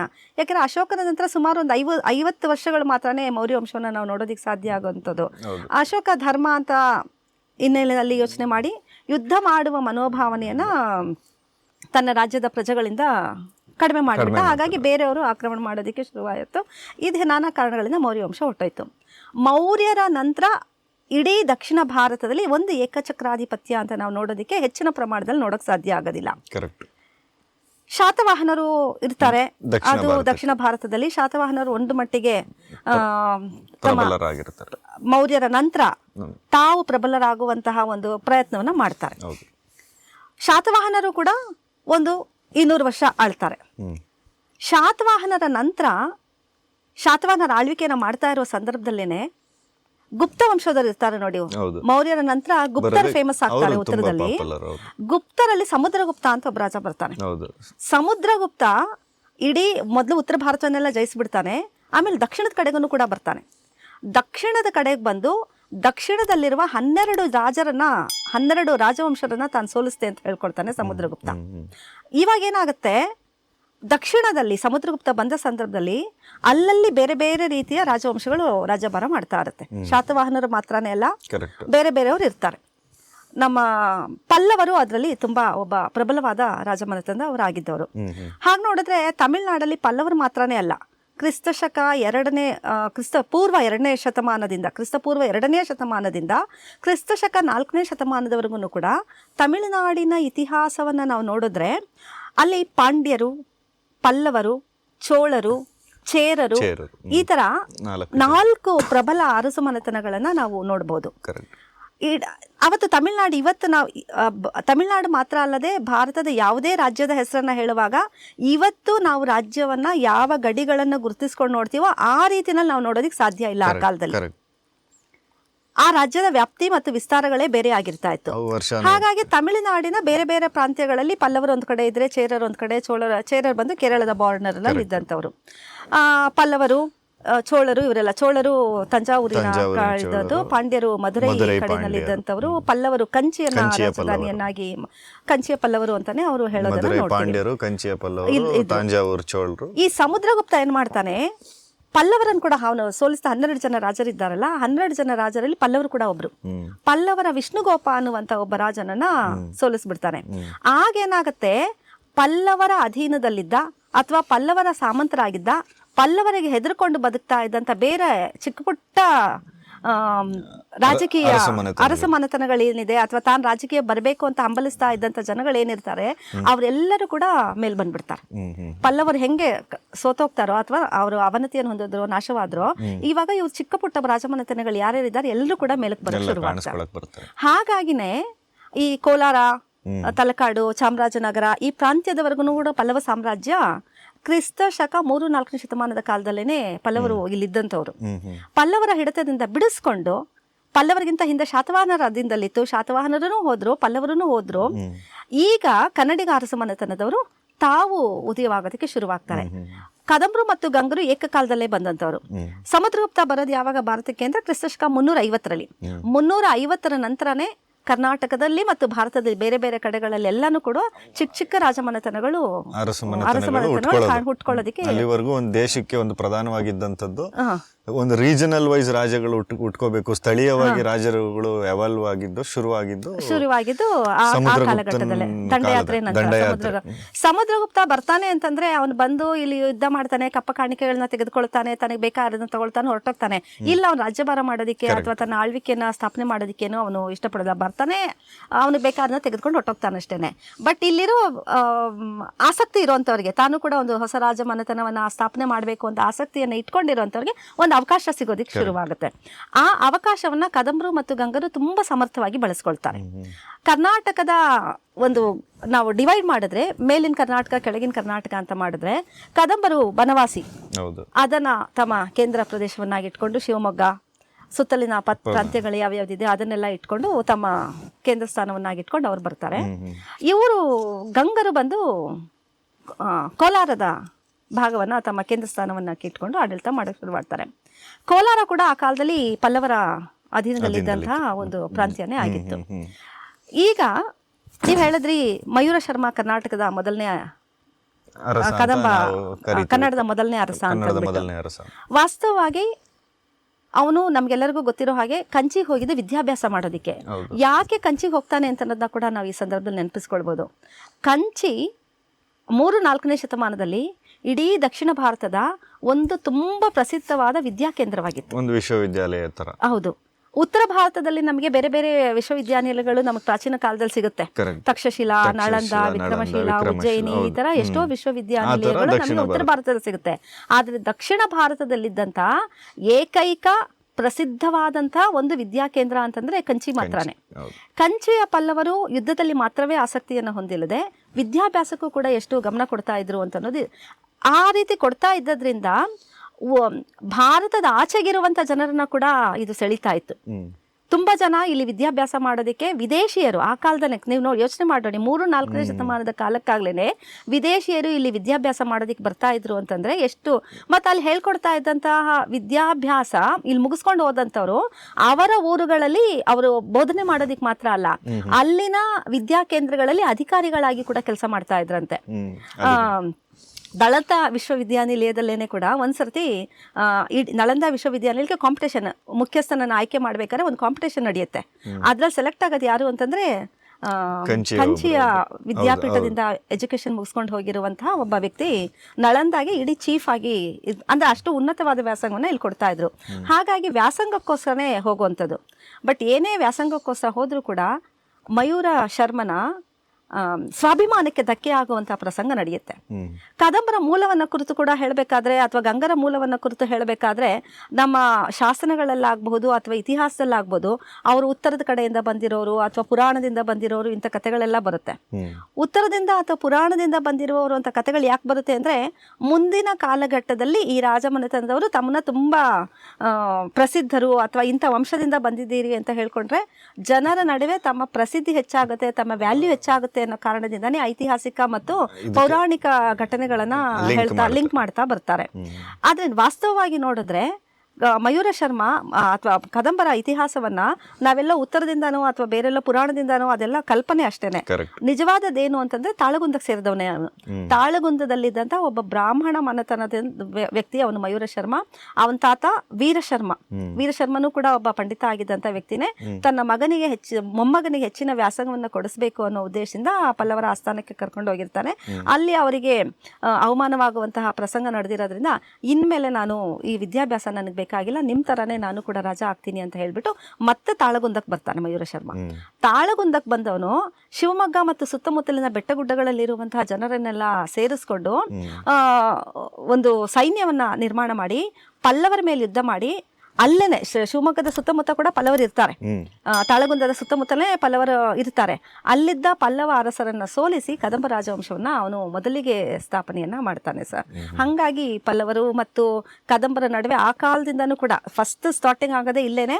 ಇದರ ನಂತರ ಪಲ್ಲವರು ಸುಮಾರು ಒಂದು 8-9ನೇ ಶತಮಾನದಲ್ಲಿ ಕೊನೆ ಆಗ್ತಾರೆ. ಚೋಳರ ರಾಜ 847ರಲ್ಲಿ ಮಧ್ಯಕಾಲೀನ ಚೋಳರು ಅಂತ ಕರೀತಾರೆ. ಒಂದನೆಯ ವಿಜಯಾಲಯ ಚೋಳ ಅಂತನವನು ಪಲ್ಲವರ ಕೊನೆಯ ರಾಜ ಅಪರಾಜಿತ ವರ್ಮ ಬರ್ತಾನೆ. 846ನೇ ಇಸ್ವಿ ಅದು. ಈ 3ನೇ ಶತಮಾನದಿಂದ 846ರವರೆಗೂ ಕೂಡ ಪಲ್ಲವರು ತಮಿಳುನಾಡಿನ ಎಷ್ಟೇ ಪ್ರಬಲ ರಾಜರಾಗಿದ್ರು ಕರ್ನಾಟಕದ ರಾಜರ ಜೊತೆ ಅವರ ಯುದ್ಧ ಮತ್ತು ಸಂಘರ್ಷ ನಿರಂತರವಾಗಿ ಮುಂದುವರಿತಾನೆ ಬರುತ್ತೆ. ಕೆಲವು ಸಂದರ್ಭಗಳಲ್ಲಿ ಕದಂಬರ ಕೈ ಮೇಲಾಗುತ್ತೆ, ಕೆಲವು ಸಂದರ್ಭಗಳಲ್ಲಿ ಪಲ್ಲವರ ಕೈ ಮೇಲಾಗುತ್ತೆ. ಪಲ್ಲವರು ಮತ್ತು ಕದಂಬರಿಗೆ ಸಹಾಯ ಮಾಡೋದಕ್ಕೆ ಬೇರೆ ರಾಜಮನೆತನಗಳು ಕೂಡ ಇರುತ್ತೆ. ಪಲ್ಲವರಿಗೆ ಕೆಲವು ಸಹಾಯ ಮಾಡಿದ್ರೆ ಕದಂಬರಿಗೆ ಕೂಡ ಕೆಲವು ಸಹಾಯ. ನಮ್ಮ ಕನ್ನಡದ ಮೊದಲನೇ ಶಾಸನ ಅಂತ ಹೇಳ್ತೀವಲ್ಲ ನಾವು, ಹಲ್ಮಿಡಿ ಶಾಸನ, ಹಲ್ಮಿಡಿ ಶಾಸನದಲ್ಲೂ ಕೂಡ ಈ ಪ್ರಸ್ತಾಪ ಬರುತ್ತೆ. ಹಲ್ಮಿಡಿ ಶಾಸನದಲ್ಲಿ ಈಗಾಗಲೇ ಈ ವಿಷಯ ನಮ್ಮ ಇದ್ರಲ್ಲೇನೆ ಈಗಾಗಲೇ ಚರ್ಚೆ ಆಗಿದೆ. ಅದು ವಿಜಯಾರಸ ಅನ್ನುವಂತಹ ಒಬ್ಬ ವೀರನಿಗೆ ಒಂದು ದಾನವನ್ನ ಕೊಡುವಂತ ಪ್ರಸಂಗ. ಅವನು ಹೋಗಿ ಯುದ್ಧ ಮಾಡಿರ್ತಾನೆ, ಯುದ್ಧದಲ್ಲಿ ಗೆದ್ದು ಬಂದಿರ್ತಾನೆ. ಗೆದ್ದು ಬಂದವನಿಗೆ ಸಂತೋಷದಿಂದ, ನೋಡಪ್ಪ ನೀನು ಗೆದ್ದು ಬಂದಿದೆಯಲ್ಲ, ನಿನಗೆ ಇದೆಲ್ಲ ಕೊಡ್ತಿದ್ದೀವಿ ಅಂತ ಹೇಳಿ ಒಂದು ಬಾಳ್ಗಳ್ಚಾಗಿ ಅವನಿಗೆ ಮೂಳುಗಳ್ಳಿ ಮತ್ತು ಪಲ್ಮಿಡಿ ಎನ್ನುವ 2 ಹಳ್ಳಿಗಳನ್ನು ದಾನವನ್ನಾಗಿ ಕೊಡ್ತಾರೆ. ದಾನ ಕೊಡೋದಕ್ಕೆ ಮುಂಚೆ ಅವನಿಗೇನಾದ್ರು ಮಾಡಬೇಕಲ್ಲ, ಅವನ ರಕ್ತಸಿಕ್ತವಾಗಿರುವ ಖಡ್ಗವನ್ನ ಜನರ ಸಮ್ಮುಖದಲ್ಲಿ ತೊಳಿತಾರೆ. ಅದು ಅವನಿಗೆ ಕೊಡುವ ಗೌರವ, ಸನ್ಮಾನ, ಅದು ರಕ್ತ ಕೊಡುಗೆ. ಆವಾಗ ಯಾರು ಆ ಸಮಾರಂಭದಲ್ಲಿ ಇರ್ತಾರೆ ಅಂದ್ರೆ, ಆ ಶಾಸನ ಹೇಳುತ್ತೆ, ಹಲ್ಮಿಡಿ ಶಾಸನ ಹೇಳೋದು, ಕೇಕಯ ಪಲ್ಲವರಂ ಕಾದೆರಿದು ಪೆತ್ತ ಜಯನ ವಿಜ ಅರಸಂಗೆ. ಕೇಕಯ ಪಲ್ಲವರಂ ಕಾದೆರಿದು, ಪಲ್ಲವರನ್ನು ಕಾದು ಎರಿದು, ಅವರನ್ನು ಎದುರಿಸಿ ಹೋರಾಡಿದ್ದು ಅಂತ. ಅಂದ್ರೆ ಪಲ್ಲವರಿಗೆ ಆ ಕಾಲದಲ್ಲಿ ಸಹಾಯ ಮಾಡಿದವರು ಯಾರು ಅನ್ನುವ ಸ್ಪಷ್ಟವಾದ ಉಲ್ಲೇಖ ಹಲ್ಮಿಡಿ ಶಾಸನದಲ್ಲೇ ಬರುತ್ತೆ ನೋಡಿ.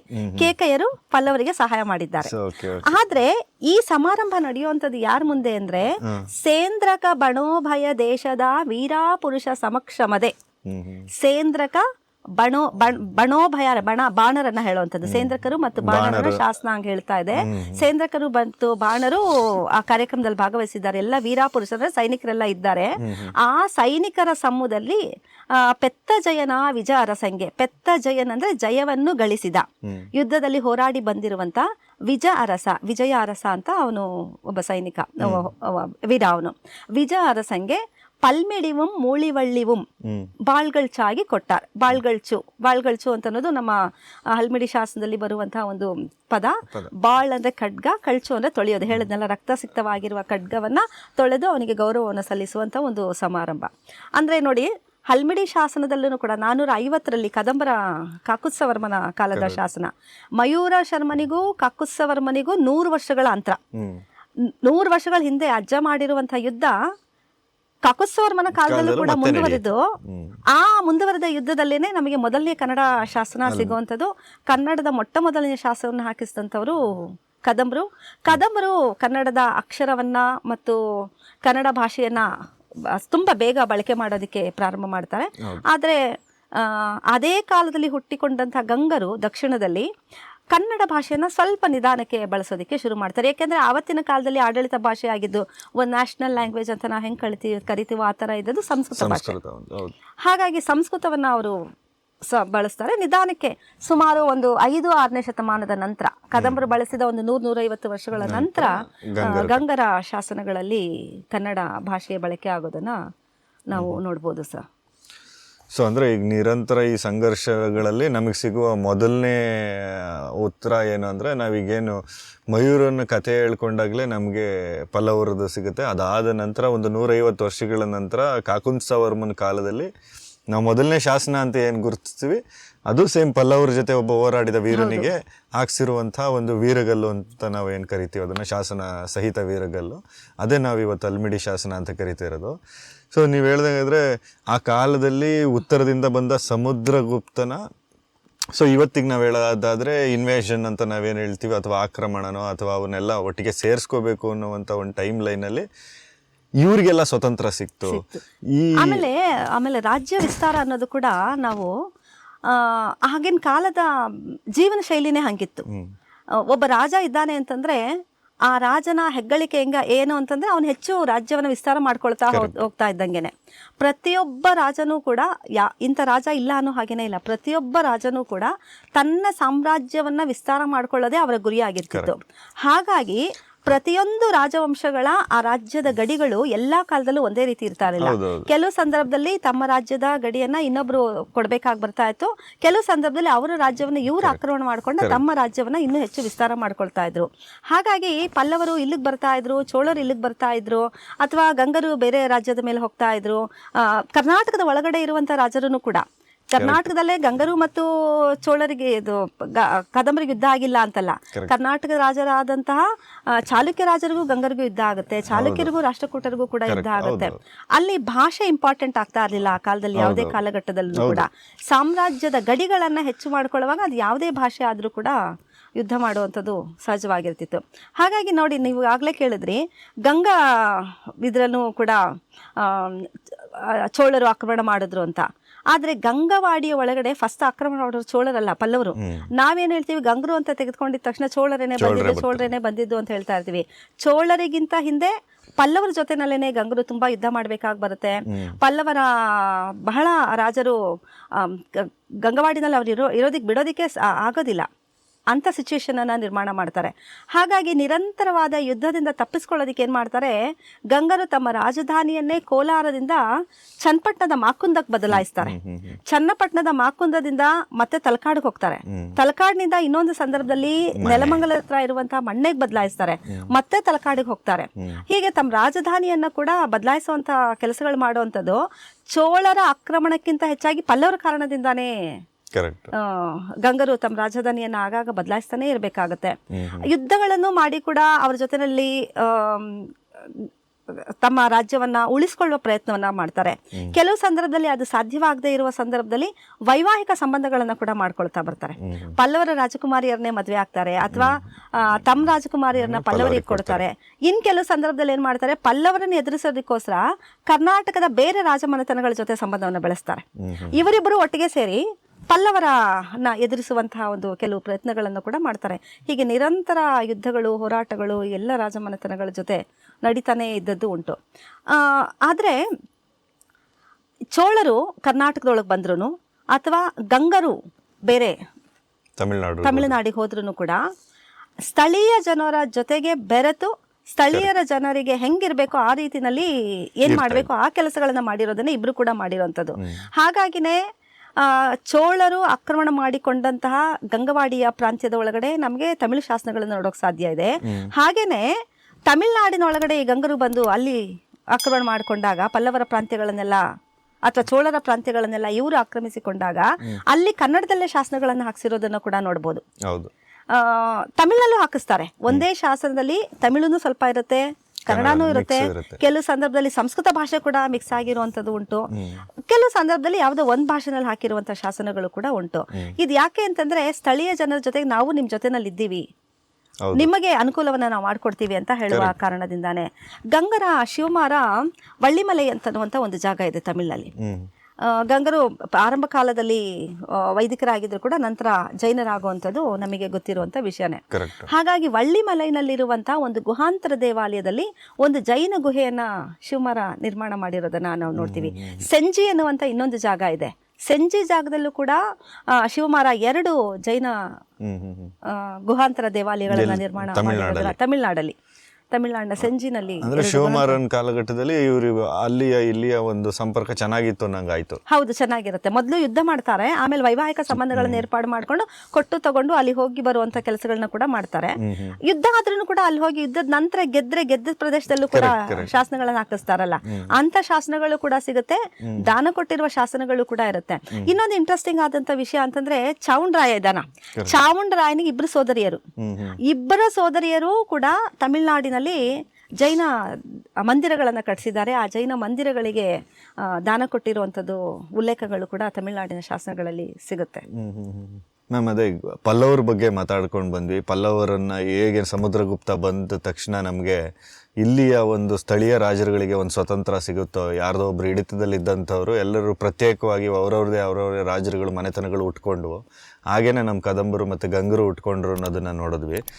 ಸೊ ನಮ್ಮ ಕರ್ನಾಟಕ ಅವತ್ತಿನಿಂದ ಇವತ್ತಿನವರೆಗೂ ಒಂದು ಈ ಶೇಪ್ ನಾವೇನು ನೋಡ್ತೀವಿ ಅದು ಹಾಗೇ ಉಳ್ಕೊಂಬಂದಿರೋದಕ್ಕೆ ನನಗೆ ತುಂಬ ಕಾಡೋದು. ಮೇಲೊಂದು ಕೆಳಗೊಂದು ನಮ್ಮ ಸಾಮ್ರಾಜ್ಯಗಳು ಕಡೆಯವರೆಗೂ ನಮಗೆ ವಿಜಯನಗರ ಬರೋವರೆಗೂ 2 ಸಾಮ್ರಾಜ್ಯಗಳು ನಿರಂತರವಾಗಿ ನಮ್ಮನ್ನು ಕಾಯ್ಕೊಂಡೇ ಬಂದಿದ್ದಾವೆ. ಸೊ ಅದು ಇವತ್ತು ಕರ್ನಾಟಕದ ವ್ಯಾಪ್ತಿನ ಅದೇ ರೀತಿಯಾಗಿ ಉಳಿಸ್ಕೊಂಬಂದಿದೆ. ಒಂದು ಸ್ವಲ್ಪ ಎಲ್ಲೆಗಳು ಕಡಿಮೆ ಆಗಿದ್ರು. ಸೊ ಇದನ್ನು ನೋಡಿದಾಗ ನಾವು ಆ ಕಾಲದಲ್ಲೇ ಏನಾದರೂ ಇವರಿಬ್ಬರೇ ತುಂಬ ದೊಡ್ಡ ಪ್ರಮಾಣದಲ್ಲಿ ಹೊಡೆದಾಡ್ಕೊಂಡಿದ್ದಿದ್ರೆ ಹಲವಾರು ನಷ್ಟಗಳಾಗ್ತಿತ್ತು ಅಂತ ನಾವು ಅಂದ್ಕೊಳ್ತೀವಿ. ಅಕಸ್ಮಾತ್ ಕದಂಬರು ಪತನ ಬೇರೆಯವರಿಂದ ಆಗಿದ್ರೋ ಅಥವಾ ಗಂಗರು ಬೇರೆಯವರಿಂದ ಪತನ ಆಗಿದ್ರೆ ಆವತ್ತಿಗೆ ಒಂದು ಸ್ವಲ್ಪ ಇದು ನಾವೇನು ಹೇಳ್ತಾ ಇದ್ದೀವಿ ಇಷ್ಟು ಇತಿಹಾಸ ಬರೋದಕ್ಕೆ ಆಗ್ತಿರ್ಲಿಲ್ಲ. ಸೊ ಇಂಥ ಸಂದರ್ಭಗಳಲ್ಲಿ ಈ ಕದಂಬರು ಮತ್ತು ಗಂಗರು ಇಬ್ಬರು ಕೂಡ ಸೇರಿ ಹಲವಾರು ಯುದ್ಧ ಮಾಡಿರಲೇಬೇಕಾಗುತ್ತೆ ಉಳಿಬೇಕು ಅಂದರೆ. ಆ ಥರದ್ದು ಯಾವುದಾದ್ರೂ ಇದೆಯಾ ಮೇಡಮ್? ಇವರಿಬ್ಬರು ಸೇರಿ ಪಲ್ಲವರ ಮೇಲೆ ಯುದ್ಧ ಮಾಡಿ? ಹೌದು ಸರ್, ಯುದ್ಧ ಅಂತಂದಮೇಲೆ ಎಲ್ಲ ರಾಜರು ಒಂದೇ ರೀತಿ ಇರೋದಿಲ್ಲ. ಇವಾಗ ಅಪ್ಪ ಒಬ್ರಿಗೆ ಸಪೋರ್ಟ್ ಮಾಡಿದ್ರೆ ಅವ್ರ ಮಗ ಮೊಮ್ಮಗನೂ ಅದನ್ನೇ ಮಾಡಬೇಕು ಅಂತೇನಿಲ್ಲ. ಕರೆಕ್ಟ್. ಅವ್ರಿಗೆ ಬೇಕಾದವ್ರ ಜೊತೆ ಸೇರ್ಕೊಂಡು ಯುದ್ಧ ಮಾಡುವಂಥದ್ದು, ನನಗೆ ಅಧಿಕಾರ ಬೇಕು ಅಂತ ಅನ್ನಿಸ್ದಾಗ ನಾನು ಯಾರ ಜೊತೆ ಬೇಕಾದ್ರೂ ಸೇರ್ಕೊಳ್ಬಲ್ಲ ಅನ್ನುವ ಮನೋಭಾವನ ಸಹಜವಾಗಿದ್ದೇನೆ. ನೀವು ಕೇಳಿದಕ್ಕೆ ಒಂದು ಉತ್ತಮ ಉದಾಹರಣೆಯನ್ನ ಕೊಡೋದು ಅಂತಂದ್ರೆ, ನಾನು ಈಗ ಅಷ್ಟೇ ಕಾಕುಸ್ತವರ್ಮನ ಬಗ್ಗೆ ಹೇಳಿದ್ದಲ್ವಾ. 450 ಕ್ರಿಸ್ತಕ 500ರಲ್ಲಿ ಇದ್ದಂತಹ ರಾಜ ಕಾಕುಸ್ತವರ್ಮ. ಕಾಕುಸ್ತವರ್ಮ ತಾನು ಜೀವಂತವಾಗಿರ್ಬೇಕಾದ್ರೇನೆ ತನ್ನ ನಂತರದ ಉತ್ತರಾಧಿಕಾರಿಯನ್ನಾಗಿ ತನ್ನ ಮಗ ಶಾಂತಿವರ್ಮನನ್ನ ನೇಮಕ ಮಾಡ್ತಾನೆ. ಶಾಂತಿವರ್ಮ ಕೂಡ ರಾಜ ಆಗ್ತಾನೆ. ಆದ್ರೆ ಅವನು ರಾಜ ಆದ ಕೆಲವೇ ವರ್ಷಗಳಲ್ಲಿ ಯಾವುದೋ ಅನಾರೋಗ್ಯದ ಕಾರಣದಿಂದ ಸತ್ತೋಗ್ಬಿಡ್ತಾನೆ. ಸತ್ತೋದ್ರೆ ರಾಜನಾದ ತಂದೆ ಆಗಿದ್ದಂತ ಕಾಕುಸ್ತವರ್ಮನಿಗೆ ತನ್ನ ಮೊಮ್ಮಗನಾದ ಮೃಗೇಶವರ್ಮನನ್ನೇ ಮುಂದುವರಿಸಬೇಕು ಅಂತ, ಮತ್ತೆ ಅವನನ್ನ ಪಟ್ಟಕ್ಕೆ ತರಬೇಕು ಅಂತ. ಆದ್ರೆ ಕಾಕುಸ್ತವರ್ಮನ ಇನ್ನಿಬ್ರು ಮಕ್ಳು ಇರ್ತಾರೆ, ಕುಮಾರವರ್ಮ ಮತ್ತು ಕೃಷ್ಣವರ್ಮ ಅಂತ ಅವರಿಬ್ರ ಹೆಸರು. ಅವರಿಬ್ರು ಅದಕ್ಕೆ ಒಪ್ಕೊಳ್ಳೋದಿಲ್ಲ. ಅಣ್ಣ ಸತ್ತೋದೇನು, ನಾವಿಬ್ರು ತಮ್ಮಂದಿದ್ದೀವಲ್ಲ, ನಾವೇ ರಾಜ್ಯಭಾರ ಮಾಡ್ಕೊಳ್ತೀವಿ, ನೀನ್ ಯಾಕೆ ಆ ಚಿಕ್ಕ ಹುಡುಗನಿಗೆ ಕೊಡ್ತೀಯಾ ಅಂತ ಅಂದ್ಬಿಟ್ಟು ಇವರಿದು ಕಾಕುಸ್ತವರ್ಮ ಒಪ್ಕೊಳ್ಳೋದಿಲ್ಲ. ಆ ಸಂದರ್ಭದಲ್ಲಿ ಈ ಇಬ್ರು ಅಣ್ಣ ತಮ್ಮರು ಇರ್ತಾರಲ್ಲ, ಒಬ್ರು ಗಂಗರ ಸಹಾಯವನ್ನ ಪಡ್ಕೊಳ್ತಾನೆ, ಇನ್ನೊಬ್ಬ ಪಲ್ಲವರ ಸಹಾಯವನ್ನ ಪಡ್ಕೊಳ್ತಾರೆ. ಇವರು ಗಂಗರ ಸಹಾಯವನ್ನ ಪಡ್ಕೊಂಡು ಒಬ್ಬ ಸೈನ್ಯವನ್ನ ತೆಗೆದುಕೊಂಡು ಬಂದು ಕಾಕುಸ್ತವರ್ಮನ ಮೇಲೆ ಯುದ್ಧಕ್ಕೆ ಬರ್ತಾನೆ. ಇನ್ನೊಬ್ಬ ಪಲ್ಲವರ ಸಹಾಯವನ್ನ ಪಡ್ಕೊಂಡು ಇದನ್ನ ತಗೊಂಡ್ ಬರ್ತಾನೆ. ಕಾಕುಸ್ತವರ್ಮ ತನ್ನ ಮೊಮ್ಮಗನಾದ ಮೃಗೇಶವರ್ಮನ ಜೊತೆನಲ್ಲಿ ನಿಂತು ಯುದ್ಧ ಮಾಡಿ ಯುದ್ಧದಲ್ಲಿ ಗಂಗರು ಮತ್ತು ಪಲ್ಲವರು ಇಬ್ಬರನ್ನು ಕೂಡ ಸೋಲಿಸ್ತಾನೆ. ಹಾಗಾಗಿ ಕೃಷ್ಣವರ್ಮ ಮತ್ತು ಕುಮಾರವರ್ಮರಿಬ್ರು ಮುಂದೆ ಪಟ್ಟಕ್ಕೆ ಬರೋದಕ್ಕೆ ಸಾಧ್ಯ ಆಗೋದಿಲ್ಲ. ಮೃಗೇಶವರ್ಮನೇ ಬರ್ತಾನೆ. ಮೃಗೇಶವರ್ಮ ಅಧಿಕಾರಕ್ಕೆ ಬಂದ್ಮೇಲೆ ಅಥವಾ ತಾನು ರಾಜನಾದ ನಂತರ ಮತ್ತೆ ಪಲ್ಲವರ ಜೊತೆಗಿನ ಈ ಯುದ್ಧವನ್ನ ಹಾಗೆ ಮುಂದುವರಿಸ್ತಾನೆ. ಹೀಗಾಗಿ ನಿರಂತರವಾಗಿ ಕದಂಬರು ಮತ್ತು ಗಂಗರು ಪಲ್ಲವರ ಮೇಲೆ ಮತ್ತು ಚೋಳರ ಮೇಲೆ ಯುದ್ಧ ಮಾಡುವಂಥದ್ದು ತುಂಬ ಉದಾಹರಣೆಗಳ ಮೂಲಕ ನಮಗೆ ಕಾಣಿಸ್ತಾನೆ ಇರುತ್ತೆ. ನೀವು ಹೇಳಿದ ಹಾಗೆ ಇವರು ಬೇರೆಯವರ ಜೊತೆನಲ್ಲಿ ಎಷ್ಟೇ ಯುದ್ಧಗಳನ್ನು ಮಾಡಿದ್ರೂ ಕೂಡ ನಮ್ಮ ಕರ್ನಾಟಕ ರಾಜ್ಯ ಇವತ್ತಿನ ಸಾಂಸ್ಕೃತಿಕವಾಗಿ, ಆರ್ಥಿಕವಾಗಿ ಮತ್ತು ಕಲೆ ಇಂತಹ ಹಿನ್ನೆಲೆಯಲ್ಲಿ ನೋಡಿದಾಗ ಇವತ್ತಿನ ಕರ್ನಾಟಕವನ್ನು ನಾವೇನು ನೋಡ್ತೀವೋ ಇದಕ್ಕೆಲ್ಲ ಒಂದು ಬೇಸಿಕ್ ಆದ ಭದ್ರ ಬುನಾದಿಯನ್ನು ಹಾಕಿದಂಥವರು ಗಂಗರು ಮತ್ತು ಕದಂಬರು ಅಂತಾನೆ ಹೇಳಬಹುದು ಸರ್. ಒಂದ್ ಕಡೆನಲ್ಲಿ ಅವ್ರು ಯುದ್ಧ ಮಾಡ್ತಾ ಇದ್ದದ್ದು ಇದ್ದೇ ಇತ್ತು. ಯುದ್ಧವನ್ನ ಮಾಡೋದ್ರ ಜೊತೆಗೇನೆ ಕಲೆಗೂ ಮತ್ತು ಸಾಹಿತ್ಯಕ್ಕೂ, ವಾಸ್ತುಶಿಲ್ಪಗಳು, ಸಂಸ್ಕೃತಿಯ ವಿಕಾಸಕ್ಕೂ, ಇಡೀ ನಮ್ಮ ದೇಶದ ಹೆಸರು ಬೇರೆ ಕಡೆಗಳಲ್ಲಿ ಪ್ರಸಾರ ಆಗೋದಕ್ಕೆ ಬೇಕಾದಂತಹ ಕೆಲಸಗಳನ್ನ ಕೂಡ ಉದ್ದಕ್ಕೂ ಎರಡೂ ರಾಜಮನೆತನಗಳು ಮಾಡ್ತಾನೆ ಬಂದಿದ್ದಾರೆ.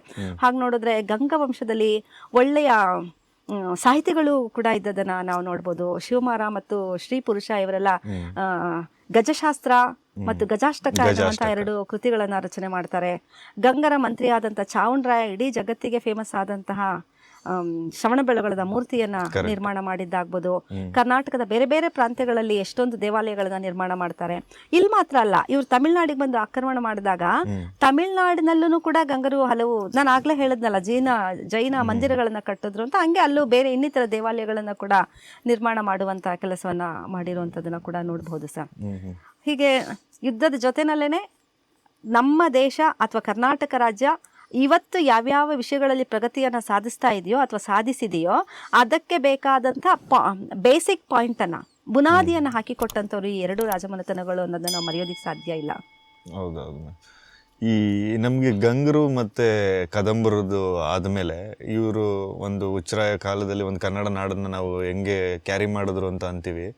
ಸೊ ಕದಂಬರು ಜಾಗದಲ್ಲಿ ನಮಗೆ ಇಲ್ಲಿ ಚಾಳುಕ್ಯರು ಉಟ್ಕೊಳ್ತಾರೆ. ಸೊ ಚಾಳುಕ್ಯರು ಪ್ರಧಾನವಾಗಿ ನಿಲ್ತಾರೆ. ಸೊ ಕದಂಬರು ಅಲ್ಲಿಂದ ಹೊರಗೋಗ್ಬೇಕಾಗತ್ತೆ. ಸೊ ಇಲ್ಲಿ ಚಾಳುಕ್ಯರು ಬಂದಾಗ ನಾವು ಇವತ್ತು ಭಾರತದಲ್ಲಿ ಬಹಳ ದೊಡ್ಡ ಸಾಮ್ರಾಜ್ಯಗಳು ಅಂತ ಆ ಕಾಲದಲ್ಲಿ ಕರೆಯುವಾಗ ಚಾಳುಕ್ಯ ಸಾಮ್ರಾಜ್ಯ ಒನ್ ಆಫ್ ದ ಪೀಕ್ ಸಾಮ್ರಾಜ್ಯ ಅನ್ನೋದನ್ನೇ ನಾವು ನೋಡಿದ್ದೀವಿ. ಸೊ ಅವ್ರು ಬಂದ ಮೇಲೆ ಇಡೀ ಆ ಕಾಲಕ್ಕೇನೆ ನಾವಿನ್ನು ವಿಜಯನಗರಕ್ಕೆ ಮುಂಚೆನೆ ವಿದೇಶಿ ಪ್ರವಾಸಿಗರು ಕೂಡ ಇವರ ಸಾಮ್ರಾಜ್ಯಕ್ಕೆ ಭೇಟಿ ನೀಡಿ ತುಂಬಾ ಸಂತೋಷದಿಂದ ಇಂತಹ ರಾಜ್ಯವನ್ನ ನಾವು ಪ್ರಪಂಚದ ಬೇರೆ ಎಲ್ಲೂ ಕೂಡ ನೋಡೋದಿಕ್ ಸಾಧ್ಯನೇ ಇಲ್ಲ, ಅಷ್ಟು ಒಳ್ಳೆಯ ರಾಜ್ಯಗಳಿವು ಅಂತನ್ನುವ ಮಾತುಗಳನ್ನೆಲ್ಲ ಬರೆದಿರೋದನ್ನ ನೋಡ್ತೀವಿ. ಹೌದೌದು ಮೇಡಮ್. ಹುಯೆನ್ ಸಾಂಗ್ ಅವರು ಹುಯೆನ್ ಸಾಂಗ್ ಮತ್ತು ಪಾಹಿಯಾನ್ ಪಾಹಿಯಾನ್ ಘೋಕೋಕಿ ಕೃತಿನಲ್ಲಿ ಬರೀತಾನೆ, ಹುಯೆನ್ ಸಾಂಗ್ ಸಿಯುಕಿ ಕೃತಿಯಲ್ಲಿ ಬರ್ತಾನೆ. ಹುಯೆನ್ ಸಾಂಗ್ ಭಾರತ ದೇಶಕ್ಕೆ ಬರೋದು ವಿದ್ಯಾಭ್ಯಾಸ ಮಾಡೋದಿಕ್ಕೇನೆ, ಅವನ ಪ್ರವಾಸಿಯಾಗಿ ಬರೋದಿಲ್ಲ.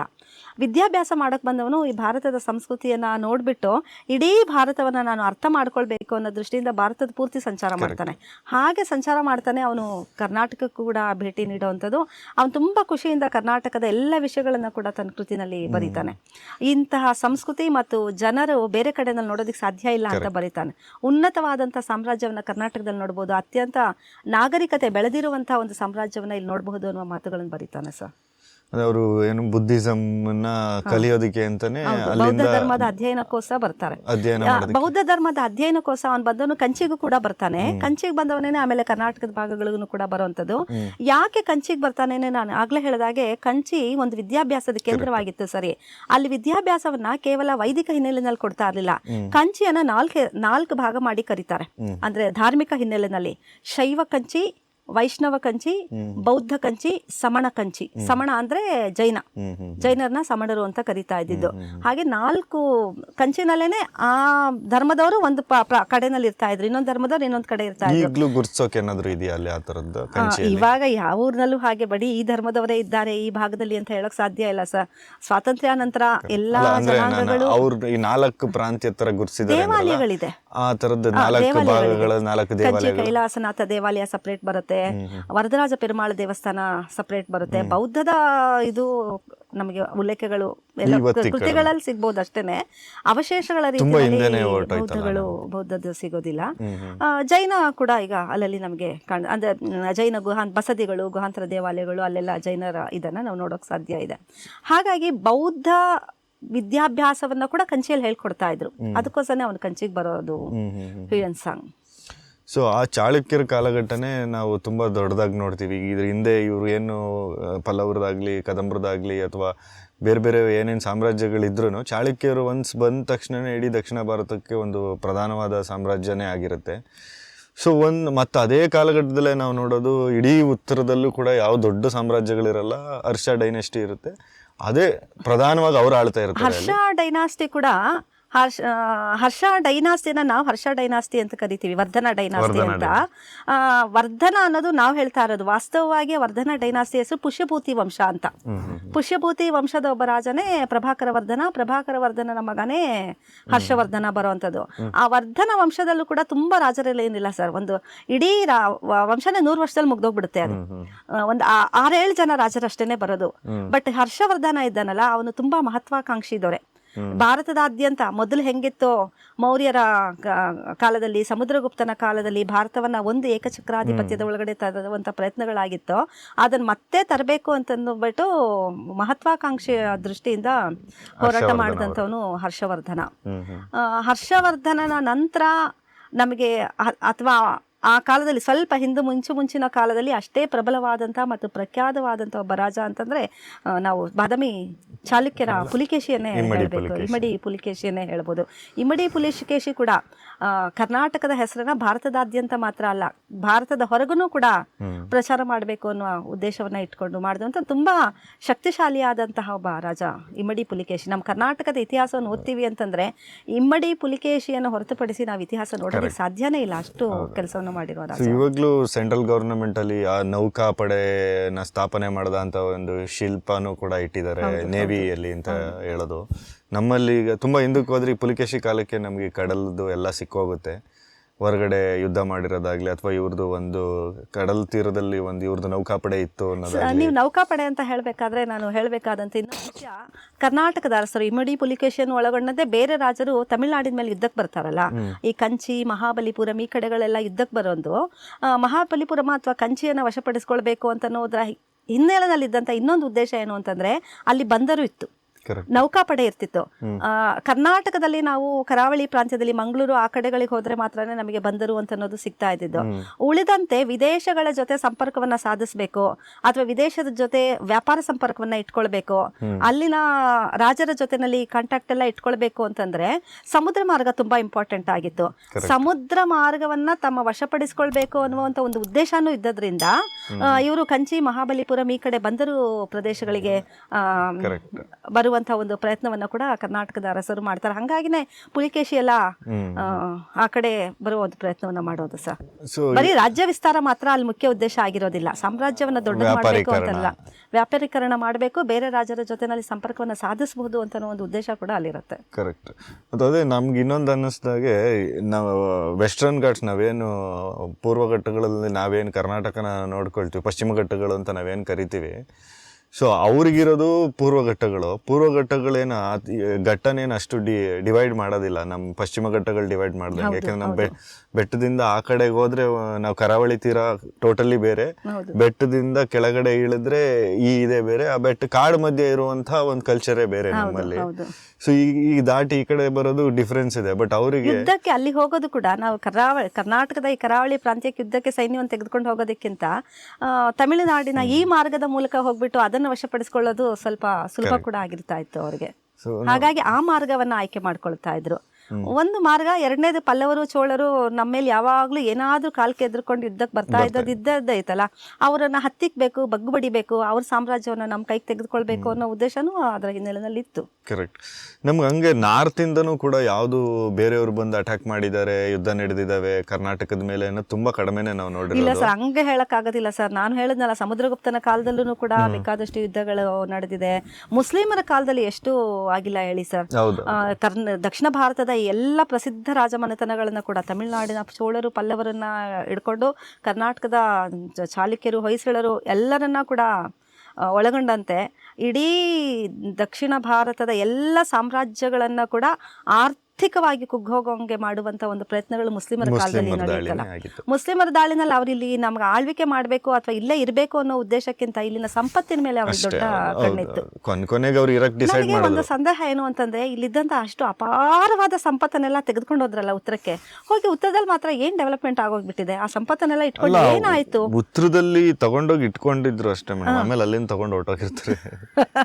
ಎಲ್ಲಿಂದ ತಗೊಂಡು, ಅದು ಬ್ರಿಟಿಷ್ ಕಾಲಕ್ಕೆ ಬೇರೆ ಕಡೆ ತಗೊಂಡು. ನನಗೀಗ ಈ middle Asian countries, Islamic countries, Dubai ಆಗ್ಲಿ, ಕುವೈತ್ ಆಗ್ಲಿ, ಈ ತರದ್ ಏನೇನೋ ನೋಡಿದ್ರೆ ಚಿನ್ನದ ಕಾರು, ಚಿನ್ನದ ಅರಮನೆ, ಒಂದು ಚಿನ್ನದ ಬಿಂದಿಗೆ, ಚಿನ್ನದ ವಾಚು, ಎಲ್ಲ ಚಿನ್ನದ ನಾಯಿ, ಚಿನ್ನದ ಸಿಂಹ, ಅವ್ರ ಮನೆಗಳಲ್ಲೆಲ್ಲ ಇತ್ತೀಚಿನ ದಿನಗಳಲ್ಲಿ ನಾವು ನೋಡ್ತೀವಿ. ಆ ಕಾಲದಲ್ಲಿ ಅವ್ರು ಇಲ್ಲಿಂದ ಕೊಳ್ಳೆ ಹೊಡ್ಕೊಂಡು ಹೋಗಿರುವ ಕಾಲಘಟ್ಟದಲ್ಲಿ ನೋಡಿದ್ರೆ, ಇಲ್ಲಿಂದ ತೆಗೆದುಕೊಂಡು ಹೋಗಿರುವಂತ ಅಷ್ಟು ಅಪಾರವಾದ ಸಂಪತ್ತುಗಳು, ಆನೆಗಳ ಮೇಲೆ, ಬಂಡಿಗಳಲ್ಲಿ ಅಷ್ಟೊಂದೆಲ್ಲ ತೆಗೆದುಕೊಂಡು ಹೋಗಿರುವ ಸಂಪತ್ತನ್ನ ಬಳಸ್ಕೊಂಡು ಅಲ್ಲೂ ಕೂಡ ಏನು ಡೆವಲಪ್ಮೆಂಟ್ ಆಗ್ಲಿಲ್ಲ.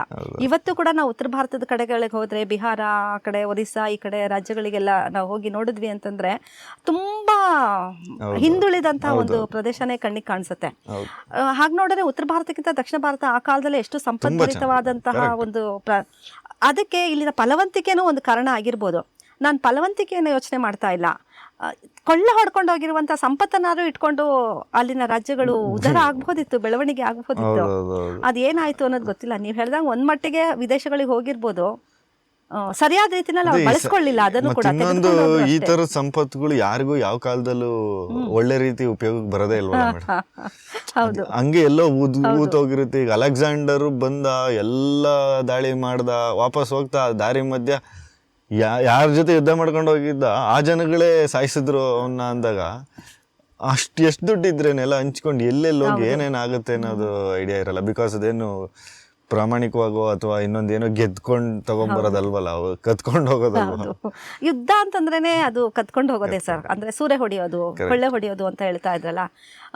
ಯುದ್ಧ ಎರಡು ಉದ್ದೇಶಕ್ಕೆ ನಡೀತಿತ್ತು. ಅಂದ್ರೆ ಅಕ್ಕಪಕ್ಕದಲ್ಲಿರುವ ರಾಜ್ಯಗಳವರು ಯುದ್ಧ ಮಾಡಿದ್ರು ಅಂದ್ರೆ ಸಾಮ್ರಾಜ್ಯ ವಿಸ್ತರಣೆಗೋಸ್ಕರ ಮಾಡ್ತಾ ಇದ್ರು. ಹಿಂಗ್ ಉತ್ತರದಿಂದ ಬಂದಿರುವಂತವ್ರು ಬರ್ತಾ ಇದ್ದದ್ದು ಸಾಮ್ರಾಜ್ಯ ವಿಸ್ತರಣೆ ಅನ್ನೋದು ಅವರಿಗೆ ಕನಿಷ್ಠವಾದಂತ ಉದ್ದೇಶವಾಗಿರ್ತಾ ಇತ್ತು. ಸಂಪತ್ತನ್ನ ಕೊಳ್ಳೆ ಹೊಡ್ಕೊಂಡು ಹೋಗುವಂಥದ್ದು ಮತ್ತು ಇಲ್ಲಿನ ಜನರಿಗೆ ತೊಂದರೆ ಕೊಡ್ಬೇಕು, ದೇವಾಲಯಗಳನ್ನ ನಾಶ ಮಾಡಬೇಕು, ಈ ಉದ್ದೇಶದಿಂದ ಒಂದು ಕ್ರೂರ ಮನೋಭಾವನೆ ಕೂಡ ಇರ್ತಾ ಇತ್ತು. ಆ ಕ್ರೂರ ಮನೋಭಾವನೆ ತುಂಬಾ ಕೆಲಸ ಮಾಡಿದೆ ಅಲ್ಲಿ. ಎಷ್ಟು ದೇವಸ್ಥಾನಗಳು ಹೆಂಗೆಲ್ಲ ಹಾಳು ಮಾಡಿದ್ದಾರೆ ಸರ್. ಅದೇ ನಾನೀಗ ಏನಕ್ಕೆ ಚಾಳುಕ್ಯರಿಗೆ ಬಂದೆ ಅಂದರೆ ಪುಲಿಕೇಶಿ ನಾವು ಬಂದಾಗ ತುಂಬ ದೊಡ್ಡ ಮಟ್ಟದಾಗ ನಾವು ಪುಲಿಕೇಶಿನ ಭಾರತದ ಇತಿಹಾಸದಲ್ಲಿ ನಾವೇನಾದ್ರು ಕನ್ನಡದ ಇತಿಹಾಸ ಟೆಕ್ಸ್ಟ್ ಬುಕ್ಕಲ್ಲಿ ಅಲ್ಲಿ ಇಲ್ಲಿ ನೋಡ್ತೀವಿ ಅಂದರೆ ಪುಲಿಕೇಶಿನೇ ನಮಗೆ ಸಿಗೋದು. ಬೇರೆ ಏನು ಅಷ್ಟಾಗಿ ನಮ್ಮ ಕನ್ನಡದ ಇತಿಹಾಸನ ನಾವು ಟೆಕ್ಸ್ಟ್ ಬುಕ್ಕಲ್ಲಿ ಇಟ್ಟಿಲ್ಲ. ಬಟ್ ಆ ಪುಲಿಕೇಶಿ ಹರ್ಷವರ್ಧನನ್ನು ಸೋಲಿಸಿದ್ರ ಬಗ್ಗೆ ನೋಡ್ತೀವಿ. ಇಡೀ ದೇಶನೇ ಕಂಟ್ರೋಲಿಗೆ ಬಂದಂಥ ಕಾಲಘಟ್ಟ ಅದು. ಯಾಕೆಂದರೆ ಉತ್ತರದಲ್ಲಿ ಹರ್ಷವರ್ಧನ ಇದ್ದಾಗ ಇಲ್ಲಿ ನಾವು ಚಾಳುಕ್ಯರ ಇದ್ವಿ. ಉತ್ತರಾಪತೇಶ್ವರ ಪಡ್ಕೊಂಡಿರ್ತಾನೆ, ಅವನನ್ನೇ ಸೋಲಿಸ್ತಾನೆ ಇವನು ಅಂತಂದ್ರೆ ಇವನು ಬರೀ ಸೈನ್ಯವನ್ನು ಇಟ್ಕೊಂಡಿರೋದು ಮಾತ್ರ ಅಲ್ಲ, ಯುದ್ಧ ಮಾಡುವಂಥ ಟೆಕ್ನಿಕ್ ಏನು ಅನ್ನೋದನ್ನ ತಿಳ್ಕೊಂಡು ಹೋಗಿ ಯುದ್ಧ ಮಾಡ್ತಾನೆ. ಹಾಗಾಗಿನೇ ಇಡೀ ಉತ್ತರ ಭಾರತವನ್ನು ಜಯಿಸಿರುವಂತಹ ಉತ್ತರಾಪತೇಶ್ವರ ಅನ್ನೋ ಬಿರುದನ್ನ ಗಳಿಸ್ಕೊಂಡು ಅಷ್ಟು ತುಂಬ ಸುಲಭವಾಗಿ ಈಸಿಯಾಗಿ ಅವನನ್ನ ಮುಗಿಸ್ಬಿಡ್ತಾನೆ.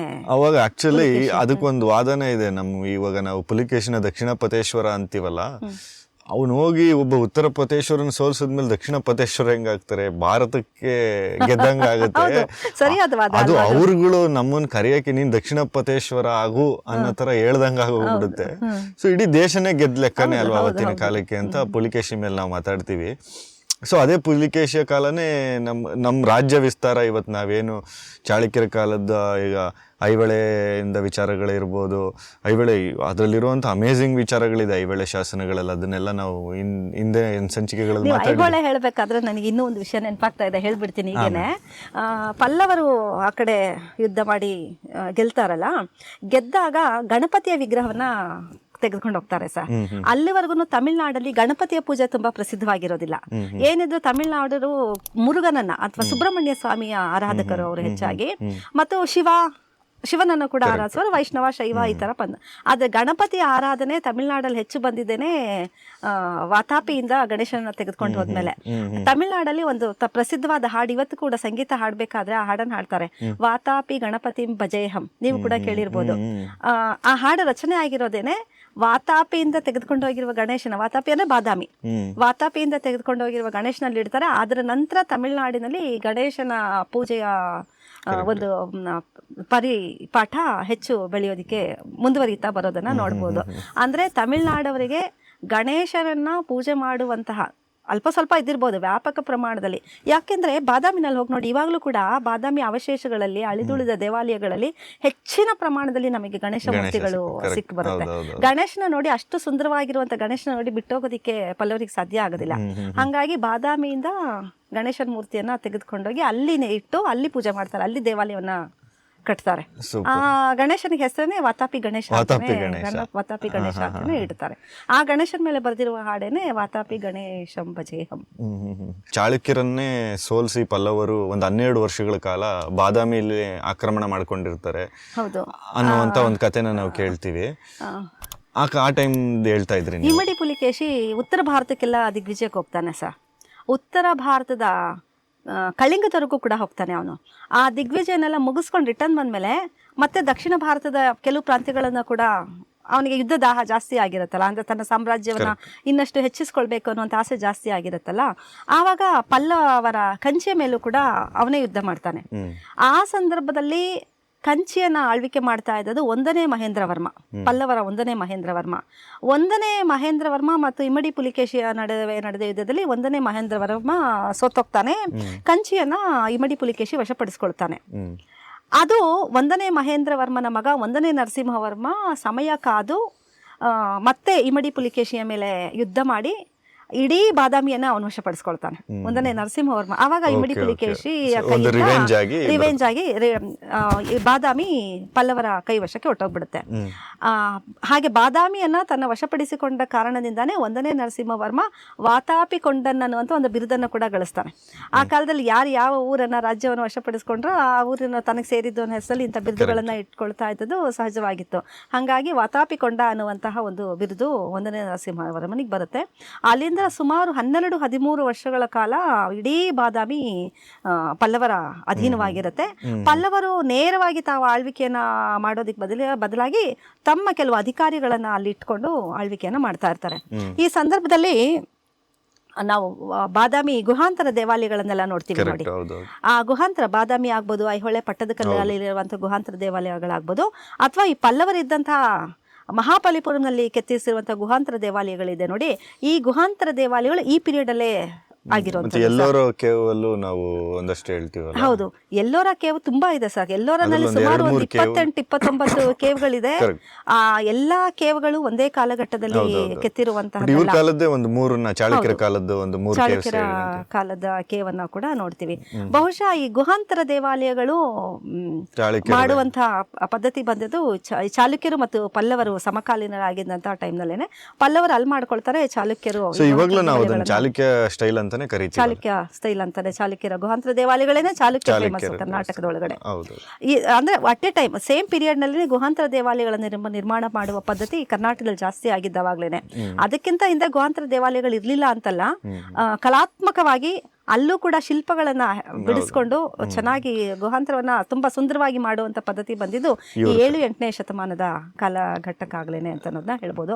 1ನೇ ನರಸಿಂಹವರ್ಮ 12-13 ವರ್ಷಗಳ ಕಾಲ ವಾತಾಪಿಯನ್ನ ತನ್ನ ಅಧೀನಕ್ಕೆ ತೆಗೆದುಕೊಂಡು ಅಲ್ಲಿ ಆಳ್ವಿಕೆಯನ್ನ ಮಾಡ್ತಾನೆ. ಬಟ್ ಮತ್ತೆ ಇಲ್ಲಿ ಇಮ್ಮಡಿ ಪುಲಿಕೇಶಿಯ ಮಕ್ಕಳು ಇರ್ತಾರಲ್ವಾ, ಅವರು ಹೇಗಾದ್ರೂ ಮತ್ತೆ ವಾತಾಪಿಯನ್ನ ತಮ್ಮ ಕೈವಶ ಪಡಿಸ್ಕೊಳ್ಬೇಕು ಅಂತ ಅವರು ಕೂಡ ಸಮಯ ಕಾಯ್ತಾ ಇರ್ತಾರೆ. 13 ವರ್ಷಗಳ ನಂತರ ಇಮ್ಮಡಿ ಪುಲಿಕೇಶಿಯ ಮಗ 1ನೇ ವಿಕ್ರಮಾದಿತ್ಯ ಮತ್ತೆ ಪಲ್ಲವರ ಮೇಲೆ ಹೋರಾಟವನ್ನು ಮಾಡಿ ಯುದ್ಧವನ್ನು ಮಾಡಿ ವಾತಾಪಿಯನ್ನ ಹಿಂದಕ್ಕೆ ಪಡ್ಕೊಳ್ತಾರೆ. ಕಂಚಿಯನ್ನು ಕೂಡ ತಮ್ಮ ಅಧೀನಕ್ಕೆ ತೆಗೆದುಕೊಳ್ತಾರೆ.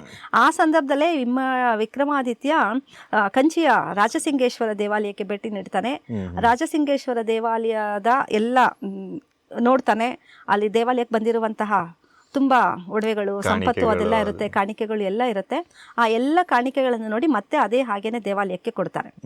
ಸಾಮಾನ್ಯವಾಗಿ ರಾಜರು ಆ ಕಾಲದಲ್ಲಿ ಏನ್ ಮಾಡ್ತಾ ಇದ್ರು ಅಂತಂದ್ರೆ, ಹಿಂಗ್ ಯುದ್ಧ ಮಾಡಿ ಗೆದ್ರು ಅಂತಂದ್ರೆ ಗೆದ್ದಿರುವ ರಾಜ್ಯದ ಸಂಪತ್ತನ್ನೆಲ್ಲ ತಾವು ತೆಗೆದುಕೊಂಡು ಹೋಗುವಂತಕ್ಕೆ ನೋಡ್ತಾ ಇದ್ದದ್ದು. ಬಟ್ ಕರ್ನಾಟಕದ ಅರಸರು, ಚಾಲುಕ್ಯರು ಎಷ್ಟು ಉದಾರ ಮನಸ್ಸಿನವರು ಮತ್ತು ದೇವಾಲಯಕ್ಕೆ ಧಾರ್ಮಿಕ ವಿಷಯಗಳಿಗೂ ಕೂಡ ಎಷ್ಟು ಚೆನ್ನಾಗಿ ನಡ್ಕೊಳ್ತಾ ಇದ್ರು ಅಂತ ಅನ್ನೋದಕ್ಕೆ ಅತ್ಯುತ್ತಮವಾದ ಉದಾಹರಣೆ ಇದು. ಅಷ್ಟೆಲ್ಲ ಸಂಪತ್ತಲ್ಲಿದ್ರೂ ಕೂಡ ಅದನ್ನ ತೆಗೆದುಕೊಂಡು ಬರೋದಿಲ್ಲ, ಮತ್ತೆ ಅದೇ ದೇವಸ್ಥಾನಕ್ಕೆ ರಿಟರ್ನ್ ಕೊಟ್ಟು ಕನ್ನಡದಲ್ಲಿ ಒಂದು ಶಾಸನ ಹಾಕ್ಸಿದ್ದಾರೆ. ಕಂಚಿಯ ರಾಜಸಿಂಗೇಶ್ವರ ದೇವಸ್ಥಾನದಲ್ಲಿ ಇವತ್ತಿಗೂ ಕೂಡ ಆ ಶಾಸನವನ್ನ ನಾವು ನೋಡಬಹುದು. ತಾನು ಗೆದ್ದ ಪ್ರದೇಶವಾಗಿದ್ರು ಕೂಡ ಅಲ್ಲಿನ ದೇವಸ್ಥಾನ ಮಾತ್ರ ಅಲ್ಲ, ಎಲ್ಲ ಆಡಳಿತವೂ ಕೂಡ ಹಿಂದಿನಂತೆಯೇ ಸುಗಮವಾಗಿ ನಡ್ಕೊಂಡು ಹೋಗೋದಕ್ಕೆ ಏನು ಮಾಡಬೇಕೋ ಎಲ್ಲವನ್ನ ಮಾಡಿ ಹಿಂದಿರುಗಿ ಬರೋದನ್ನು ನೋಡ್ಬೋದು. ಹೀಗೆ ಕಂಚಿ ಚಾಲುಕ್ಯರ ಕಾಲದಲ್ಲಿ ಮತ್ತೆ ನಮ್ಮ ಕನ್ನಡದ ಅರಸರ ಅಧೀನಕ್ಕೆ ಬಂದಿದ್ದನ್ನು ನೋಡ್ಬೋದು. ಈ ಯುದ್ಧಗಳು ನಮಗೆ ನಿರಂತರವಾಗಿ ಹಿಂಗೆ ನಡೀತಾ ಇರುತ್ತೆ ಸರ್. ಒಂದು ಸರ್ತಿ ಅವ್ರು ಆಕ್ರಮಣ ಮಾಡೋದು, ಅವ್ರು ಗೆಲ್ಲೋದು, ಇನ್ನೊಂದು ಸರ್ತಿ ನಾವು ಗೆಲ್ಲುವಂಥದ್ದು. ಹಾಗಾಗಿ ಯಾವ ಪ್ರದೇಶವು ಯಾವ ಕಾಲಘಟ್ಟದಲ್ಲೂ ಒಂದೇ ರೀತಿ ಇದ್ದದನ್ನ ನಾವು ಇತಿಹಾಸದಲ್ಲಿ ನೋಡೋದಕ್ಕೆ ಸಾಧ್ಯ ಆಗೋದೇ ಇಲ್ಲ. ಒಬ್ಬ ರಾಜನ ಆಳ್ವಿಕೆ ಮೇಲೆ ನಿಂತಿರುತ್ತೆ. ಈಗ ನಾವು ಇವತ್ತಿನ ರಾಜಕೀಯ ನೋಡಿದ್ರು ಒಬ್ಬ ಒಳ್ಳೆ ವ್ಯಕ್ತಿ ಇದ್ದಾಗ ಪಾರ್ಟಿ ಮ್ಯಾಟರ್ ಆಗೋದಿಲ್ಲ, ಅವ್ನು ತುಂಬಾ ಚೆನ್ನಾಗಿ ರೂಲ್ ಮಾಡ್ಕೊಂಡು ಹೋಗಿರ್ತಾರೆ. ಆ ವ್ಯಕ್ತಿ ಹೋದ್ಮೇಲೆ ಅದೇ ಪಾರ್ಟಿಲಿ ಯಾರು ಬಂದ್ರು ಗೆಲ್ಲೋದಕ್ಕಾಗೋದಿಲ್ಲ. ಸೊ ಅವಾಗ ಇನ್ನೊಬ್ರು ಅವನ ವಿರುದ್ಧ ಕಟ್ಟೋದು ಹೇಗ್ ನಡೆಯುತ್ತೋ, ಸೊ ಇದೆಲ್ಲ ಜನಗಳಿಗೆ ಏನು ಅಂತ ದೊಡ್ಡ ಮಟ್ಟದ ವ್ಯತ್ಯಾಸ ಆಗಲ್ಲ, ಅವ್ರ ಜೀವನ ನಡೀತಾನೆ ಇರುತ್ತೆ. ಬೇರೆ ತರದಾಗ್ಲ ಏನಾರು ಆದಾಗ ಮಾತ್ರ ಸಮಸ್ಯೆ ಆದಾಗೇನೆ ನೀವು ಹೇಳಿದ್ದು 100% ಹೋರಾಟಗಳು, ಯುದ್ಧಗಳು ಹಾಗೇ ನಡ್ಕೊಂಡ್ ಬಂದಿದೆ. ನಾವು ಯುದ್ಧ ಅಂತ ಅನ್ನೋದು ಮಾತಾಡೋದಕ್ಕೆ ಬಹಳ ಸುಲಭ ಸರ್, ಆದ್ರೆ ಜನಸಾಮಾನ್ಯರ ಜೀವನ ಇದೆಯಲ್ಲ, ಯುದ್ಧದ ಸಂದರ್ಭ ಬಂತು ಅಂತಂದ್ರೆ ಬಹಳ ಕಷ್ಟಕರವಾದ ಜೀವನ ಅದು. ಯುದ್ಧಕ್ಕೆ ಹೋದ್ರೆ ಏನಾಗುತ್ತೆ, ತನ್ನ ಮಕ್ಕಳು ಯುದ್ಧಕ್ಕೆ ಹೋದ್ರೆ ಬರ್ತಾರಾ ಇಲ್ವಾ ಅನ್ನುವಂಥ ಆತಂಕ ಮನದಲ್ಲಿ ಇರುವಂಥವ್ರಿಗೆ, ನಾನು ಹೋದ್ರೆ ಬರ್ತೀನಾ ಇಲ್ವಾ ಅಂತ ಆತಂಕ ಯುದ್ಧಕ್ಕೆ ಹೋಗುವಂಥವ್ರಿಗೆ, ಮತ್ತು ಹೋದ್ಮೇಲೆ ಎಷ್ಟು ವರ್ಷಗಳ ನಂತರ ನಾವು ರಿಟರ್ನ್ ಬರ್ತೀವಿ. ಇವತ್ತು ಹೋದ್ರೆ ನಾಳೆನೇ ರಿಟರ್ನ್ ಬಂದ್ಬಿಡಕ್ಕಾಗೋದಿಲ್ಲ, ವರ್ಷಗಟ್ಲೆ ಆಗ್ತಿತ್ತು. 8 ವರ್ಷ 10 ವರ್ಷ 12 ವರ್ಷಗಳ ನಂತರ ಕೂಡ ಯುದ್ಧವನ್ನು ಮುಗಿಸ್ಕೊಂಡು ಉತ್ತರಕ್ಕೆಲ್ಲ ಹೋದ್ರೆ ಅಷ್ಟು ವರ್ಷ ಆಗೋಗ್ತಿತ್ತು. ಆಮೇಲೆ ಹೋದ ಜಾಗದಲ್ಲಿ ಬೇರೆ ಯುದ್ಧದಲ್ಲೇ ಸಾಯ್ಬೇಕು ಅಂತಿಲ್ಲ, ಎಲ್ಲಿ ಏನ್ ಬೇಕಾದ್ರೂ ಆಗ್ಬೋದು, ಹೋದವ್ರು ಬರ್ತಾರಾ ಇಲ್ವಾ. ಆಮೇಲೆ ಯುದ್ಧಕ್ಕೆ ಬರ್ತಾರೆ ಅಂತಂದ್ರೆ, ಈ ಸೈನ್ಯ ಬರುತ್ತೆ ಅಂದ್ರೆ ದಾರಿ ಉದ್ದಕ್ಕೂ ಇರುವಂತಹ ವಾಸಸ್ಥಳಗಳಿರುತ್ತಲ್ಲ, ವಸತಿ ಸ್ಥಳದಲ್ಲಿ ಇರ್ತಾರಲ್ಲ, ಅವರೆಲ್ಲ ತುಂಬಾ ಹೆದರ್ಕೊಂಡು ಬದುಕ್ತಾ ಇದ್ರು. ವ್ಯಾಪಾರಿಗಳೆಲ್ಲ ಕೂಡ ತಾವು ವ್ಯಾಪಾರ ಮಾಡೋದು ತೆಗೆದುಕೊಂಡೋಗಿರುವಂತಹ ಸರಕುಗಳೆಲ್ಲ ಕೂಡ ಅವರು ಯಾರನ್ನ ಕಿತ್ಕೊಂಡು ಹೊಟ್ಟೋಗ್ಬಿಡ್ತಾರೆ ಅನ್ನೋ ಭಯದಲ್ಲೇ ಬದುಕಬೇಕಾಗ್ತಿತ್ತು. ಯುದ್ಧ ಅಂತಂದ್ರೆ ರಾಜರಿಗೆ ತಮ್ಮ ಸಾಮ್ರಾಜ್ಯ ವಿಸ್ತಾರ ಆಗಿತ್ತು ಅನ್ನೋ ಸಂತೋಷನೇ, ಆದ್ರೆ ಜನಸಾಮಾನ್ಯರು ಒಂದು ಹೆದರಿಕೆ ಮತ್ತು ಭಯದ ವಾತಾವರಣದಲ್ಲೇ ಬದುಕುವಂಥ ಪರಿಸ್ಥಿತಿ. ಅದು ಎಂಥ ರಾಜ ಆಗಿದ್ರು ಸರಿನೇ, ನಾವು ಇತಿಹಾಸದಲ್ಲಿ ಅವ್ನು ತುಂಬ ಒಳ್ಳೆ ರಾಜ ಅಂತ ಮಾತಾಡ್ತೀವಲ್ಲ, ಆ ರಾಜನ ಕಾಲದಲ್ಲೂ ಕೂಡ ಜನರ ಪರಿಸ್ಥಿತಿ ಹೀಗೆ ಇದ್ದದ್ದೇ. ಇದು ಇಲ್ಲಿಗೆ ಮುಗಿಯೋದಿಲ್ಲ ಸರ್, ಮತ್ತೆ ನಾವು ಕಂಟಿನ್ಯೂ ಮಾಡ್ಬೋದು. ಹೊಯ್ಸಳರ ಕಾಲಕ್ಕೂ ಮತ್ತೆ ಇಂಥದೇ ಹಲವಾರು ಘಟನೆಗಳು ನಡೆಯುತ್ತೆ. ತುಂಬ ಶಾಸನಗಳು, ಹೊಯ್ಸಳರ ಕಾಲದ ಶಾಸನಗಳು ಸಿಗುತ್ತೆ, ದೇವಾಲಯಗಳು ಸಿಗುತ್ತೆ. ಹೊಯ್ಸಳರು ಅಲ್ಲಿಗೆ ಬರ್ತಾರಲ್ಲ, ನಮ್ಮ ಕರ್ನಾಟಕದಲ್ಲಿ ನಿರ್ಮಾಣ ಮಾಡಿರುವಂತಹ ಕಲಾತ್ಮಕವಾದ ಶಿಲ್ಪಗಳೆಲ್ಲ ನೋಡಿದ್ರೆ ಎಷ್ಟು ಮನಮೋಹಕವಾದ ಶಿಲ್ಪಗಳಿದೆಯಲ್ಲ, ಅಂತಹ ದೇವಾಲಯಗಳನ್ನ ಹೊಯ್ಸಳರಲ್ಲಿ ನಿರ್ಮಾಣ ಮಾಡಿಲ್ಲ ತಮಿಳುನಾಡಲ್ಲಿ. ತಮಿಳ್ನಾಡಿನಲ್ಲಿ ಸಿಗುವಂತಹ ಅವ್ರಿಗೆ ಸಿಗುವಂತಹ ಮಾಧ್ಯಮಗಳೇನಿದೆಯೋ ಕಲ್ಲು, ಅಲ್ಲಿ ಸಿಗುವಂಥ ಜನ ಸಂಪತ್ತನ್ನು ಇಟ್ಕೊಂಡು ಸಾಮಾನ್ಯವಾದ ದೇವಾಲಯಗಳನ್ನಷ್ಟೇ ನಿರ್ಮಾಣ ಮಾಡಿರೋದು. ಬಟ್ ಕರ್ನಾಟಕದಲ್ಲಿ ಅಪೂರ್ವವಾದ ಅದ್ಭುತವಾದ ದೇವಾಲಯಗಳು ಎಸ್ಪೆಷಲಿ ಹೊಯ್ಸಳ ಅಥವಾ ಕಲ್ಯಾಣಿ ಚಾಳುಕ್ಯದ ಏನು ಸ್ಕಲ್ಪ್ಚರ್ಗಳಿದಾವೆ, ಅದು ಈ ಕಡೆ ಉತ್ತರದಲ್ಲಾರು ಇರಲಿ ದಕ್ಷಿಣದಲ್ಲಾರು ಇರಲಿ, ಅವ್ರಿಬ್ರದ್ದು ಅಮೇಝಿಂಗ್ ಆಗಿ. ತಮಿಳ್ನಾಡಿನಲ್ಲಿ ದೇವಸ್ಥಾನಗಳು ತುಂಬಾ ಫೇಮಸ್ಸು, ಆದರೆ ವಿಶಾಲತೆಗೆ ದೊಡ್ಡ ದೊಡ್ಡ ದೇವಸ್ಥಾನಗಳಿದೆ, ತುಂಬಾ ದೊಡ್ಡ ದೊಡ್ಡ ದೇವಸ್ಥಾನಗಳಿದೆ. ಅದಕ್ಕೆ ನಾವು ಎರಡು ಮಾತಾಡೋಕೆ ಸಾಧ್ಯನೇ. ಎಕರೆಗಟ್ಟಲೆ ಕಟ್ಟಿರುವಂತ ದೇವಸ್ಥಾನಗಳೆಲ್ಲ ಇದೆ. ತಂಜಾವೂರಿನ ದೇವಸ್ಥಾನಗಳೆಲ್ಲ ನೋಡಿದ್ರೆ ಎಷ್ಟು ಬೃಹದೇಶ್ವರದ ಹೆಸರೇ ಬೃಹದೇಶ್ವರ ದೇವಾಲಯ, ಅದು ಅಷ್ಟು ದೊಡ್ಡದಾಗಿದೆ. ಆದರೆ ಕರ್ನಾಟಕದ ನಾವು ಇದು ಬೇಲೂರು, ಹಳೇಬೀಡು, ನುಗ್ಗೇಹಳ್ಳಿ ಇಲ್ಲೆಲ್ಲ ನೋಡ್ತೀವಲ್ಲ, ಇಂತಹ ಕಲಾತ್ಮಕವಾದ ದೇವಾಲಯಗಳನ್ನ ತಮಿಳುನಾಡಲ್ಲಿ ನೋಡಿಲ್ಲ ಸರ್ ನಾನು. ತುಂಬಾ ಸುಂದರವಾದ ದೇವಾಲಯಗಳನ್ನ ಕರ್ನಾಟಕದಲ್ಲಿ ನಾವು ಆಕ್ಚುಲಿ ಕಲ್ಯಾಣಿ ಚಾಳುಕ್ಯರ ಜಾಗದಲ್ಲೂ ಕೂಡ ಅತ್ಯದ್ಭುತವಾದ ದೇವಾಲಯಗಳು ಇನ್ನೂ ಇದ್ವು ಅನ್ಸುತ್ತೆ. ಬಟ್ ಅವು ಯಾವನ್ನೂ ಬಿಟ್ಟಿಲ್ಲ, ಹೊಡೆದಾಕ್ಬಿಟ್ಟಿದ್ದಾರೆ. ಒಂದು ಆ ಕಂಡೀಷನ್ಸ್ಗಳಲ್ಲೇ ಇಲ್ಲ ಅನ್ಸುತ್ತೆ. ಆ ಕಡೆ ಗದಗ ಕಡೆ ನಾವು ಆ ಕಡೆ ಜಾಗಕ್ಕೆ ಹೋದ್ರೆ ಅವು ನಮ್ಗೆ ಪಳೆಯುಳಿಕೆಗಳೇ ಅಷ್ಟು ಚೆನ್ನಾಗಿ ಕಾಣಿಸ್ತವೆ. ಇಲ್ಲೊಂಚೂರು ಉಳ್ಕೊಂಡಿದೆ, ಅದು ಉಳಿದಿದ್ರೆ ಇನ್ನೂ ಎಷ್ಟು ಬ್ಯೂಟಿಫುಲ್ ಆಗಿರ್ತಿತ್ತು ಆ್ಯಕ್ಚುಲಿ. ಆದರೆ ತಮಿಳುನಾಡವರು ದ್ರಾವಿಡ ಶೈಲಿ ಅಂತ ದೇವಸ್ಥಾನವನ್ನು ಹೊರಭಾಗದಿಂದ ನೋಡಿದಾಗ ಆ ಗೋಪುರಗಳ ಶೈಲಿ ಎಲ್ಲ ಇದೆಯಲ್ಲ, ಅದಕ್ಕೆ ಬೇರೆ ಬೇರೆ ಹೆಸರುಗಳಿರುತ್ತೆ. ಅದರಲ್ಲಿ ದ್ರಾವಿಡ ಶೈಲಿಯ ಒಂದು ಶಿಲ್ಪಕಲೆಯಲ್ಲಿ, ವಾಸ್ತುಶಿಲ್ಪದಲ್ಲಿ ಅದು ಕೂಡ ಒಂದು. ಆ ದ್ರಾವಿಡ ಶೈಲಿಯ ಗೋಪುರಗಳ ನಿರ್ಮಾಣ ಮತ್ತು ವಾಸ್ತುಶಿಲ್ಪವನ್ನು ಕಲಿಸ್ಕೊಟ್ಟವರು ಅಥವಾ ತಿಳಿಸ್ಕೊಟ್ಟಂಥವ್ರು ಪಲ್ಲವರ ಕಾಲದಿಂದ ಆರಂಭವಾಗಿದೆ ಸರ್. ದ್ರಾವಿಡ ಶೈಲಿ ಪಲ್ಲವರಿಂದ ಇಂಟ್ರೊಡ್ಯೂಸ್ ಆಗಿರೋದು. ಕೇಶಿರಾಜನ ಶಬ್ದಮಣಿ ದರ್ಪಣ ಕೃತಿ ವ್ಯಾಕರಣ ಕೃತಿ ಅಲ್ವಾ? ವ್ಯಾಕರಣ ಕೃತಿನಲ್ಲಿ ಒಂದು ಪದ್ಯದಲ್ಲಿ ಅವನು ಕೇಶಿರಾಜ ಹೇಳ್ತಾನೆ, ಕಾವೇರಿ ನದಿಗೆ ಅಣೆಕಟ್ಟು ಕಟ್ಟಿರುವಂತ ವಿಷಯ. ಆಗ್ಲೇ ನೋಡಿ ಆ ಕಾವೇರಿ ನದಿಯ ವಿಷಯ ಇದು ಹೇಗೆ ನಾನು ಪ್ರಸ್ತಾಪ ಮಾಡ್ಬೋದೋ ಗೊತ್ತಿಲ್ಲ. ಒಂದು ಪದ್ಯದಲ್ಲಿ ಬರುತ್ತೆ, ಕಾವೇರಿಯ ಕಾಲನಾ ತಿಗುಳನೇಂ ಕಡಂಗೊಂಡನೋ ಬಡ್ಡಿಗೊಂಡನೋ. ಕಾವೇರಿಯ ಕಾಲನಾಂ ತಿಗುಳನೇಂ ಕಡಂಗೊಂಡನೋ ಬಡ್ಡಿಗೊಂಡನೋ. ಕಾಲು ಅಂದ್ರೆ ಕಾಲುವೆ. ಕಾವೇರಿಗೆ ಅಣೆಕಟ್ಟು ಕಟ್ಟಿದ್ದಾರೆ, ಎಲ್ಲೋ ನಮ್ಮ ತಲಕಾಡಿನವರೆಗೂ ಎಲ್ಲೋ ಒಂದ್ ಕಡೆ ಅಣೆಕಟ್ಟು ಕಟ್ಟಿದ್ದಾರೆ. ಆ ನೀರಿನ ವಿಷಯಕ್ಕೆ ಆಗಾಗ್ಲೇನೆ ಚೋಳರಿಗೂ ಮತ್ತು ಗಂಗರಿಗೂ ಏನೋ ಒಂದು ಮನಸ್ತಾಪ ಆಗಿದೆ. ಅದಕ್ಕೆ ಒಂದು ಕಾವ್ಯದಲ್ಲೊಬ್ಬ ಕವಿನೇ ಬರೀತಾನೆ, ಏನಕ್ಕೆ ಆ ನೀರನ್ನು ಅಲ್ಲಿಗೆ ಬಿಡಬೇಕು ಅಂತ ಕೇಳ್ತೀರಾ? ಕಾವೇರಿಗೆ ಕಾಲುವೆಯನ್ನು ತಿಗುಳ ಅಂದ್ರೆ ತಮಿಳನು ಕಾವೇರಿಯ ಕಾಲನ ತಿಗುಳನೇಂ ಕಡಂಗೊಂಡನೋ ಬಡ್ಡಿಗೊಂಡನೋ. ಸಾಲ ಕೊಟ್ಬಿಟ್ಟಿದಾನ ಅದಕ್ಕೆ ಅಥವಾ ಬಡ್ಡಿ ಕೊಟ್ಟಿದ್ದಾನ ಅದಕ್ಕೆ, ನಾವ್ಯಾಕೆ ಅವ್ರಿಗೆ ಬಿಟ್ಕೊಡ್ಬೇಕು ಅನ್ನುವಂಥ ಪ್ರಶ್ನೆ ಶಬ್ದಮಣಿ ದರ್ಪಣ ಬರೋದನ್ನ ನೋಡ್ಬೋದು. ಕಡಂಗೊಂಡನೋ ಅಂದ್ರೆ ಕಡ ಅಂದ್ರೆ ಸಾಲ, ನಾವೇನ ಬಿಡಬೇಕು ಅನ್ನೋ ತರದ್ದು ಒಂದು ಬಳಕೆ ಅವರು ವಾಪಸ್ ಮಾಡ್ತಾ ಇದ್ದಾರೆ ಅಂದಾಗ ಅದಕ್ಕೆ ಹೇಳಿರುವಂತ ವಿಚಾರ. ಬಟ್ ಅಲ್ಲಿ ನಾವ್ ಇನ್ನೊಂದನ್ನ ಏನದು ಅಂದ್ರೆ, ಕೇಶಿರಾಜನ ಕಾಲ 13ನೇ ಶತಮಾನ. 13ನೇ ಶತಮಾನದ ಕಾಲಕ್ಕಾಗಲೇ ಕಾವೇರಿ ನದಿಗೆ ಅಣೆಕಟ್ಟನ್ನು ಕೂಡ ಕಟ್ಟಿದ್ರು. ಒಂದು ಕಾಲುವೆ ಮಾತ್ರ, ಕಾಲುವೆ ಅಂದ್ರೆ ಒಂದು ಅಣೆ ಕಟ್ಟಿರೋದಕ್ಕೇನೆ ಅದನ್ನ ಹೇಳ್ತಾ ಇದ್ದಾರೆ. ಅದು ನಮಗೆ ಅಲ್ಲಿ ಇದಾವಲ್ಲ, ಯಾವ ಮಾಧವ ಮಂತ್ರಿ ಅಣೆಕಟ್ಟು ಎಲ್ಲ ಇದೆಯಲ್ಲ, KRS ಗೆ ಕಟ್ಟಿರುವಂತದ್ದು. ಇವ್ರ ಮಾಧವ ಮಂತ್ರಿ ಆ ನಂತರದ ವಿಜಯನಗರದ ಕಾಲ ಅನ್ಸುತ್ತೆ. ವಿಜಯನಗರದ ಮಾಧವ ಮಂತ್ರಿ ಅಣೆಕಟ್ಟನ್ನ ನಿರ್ಮಾಣ ಮಾಡಿದ ನಂತರನೇ ನಮಗೆ ತಲಕಾಡು ಮರುಮಯವಾಗಿತ್ತು.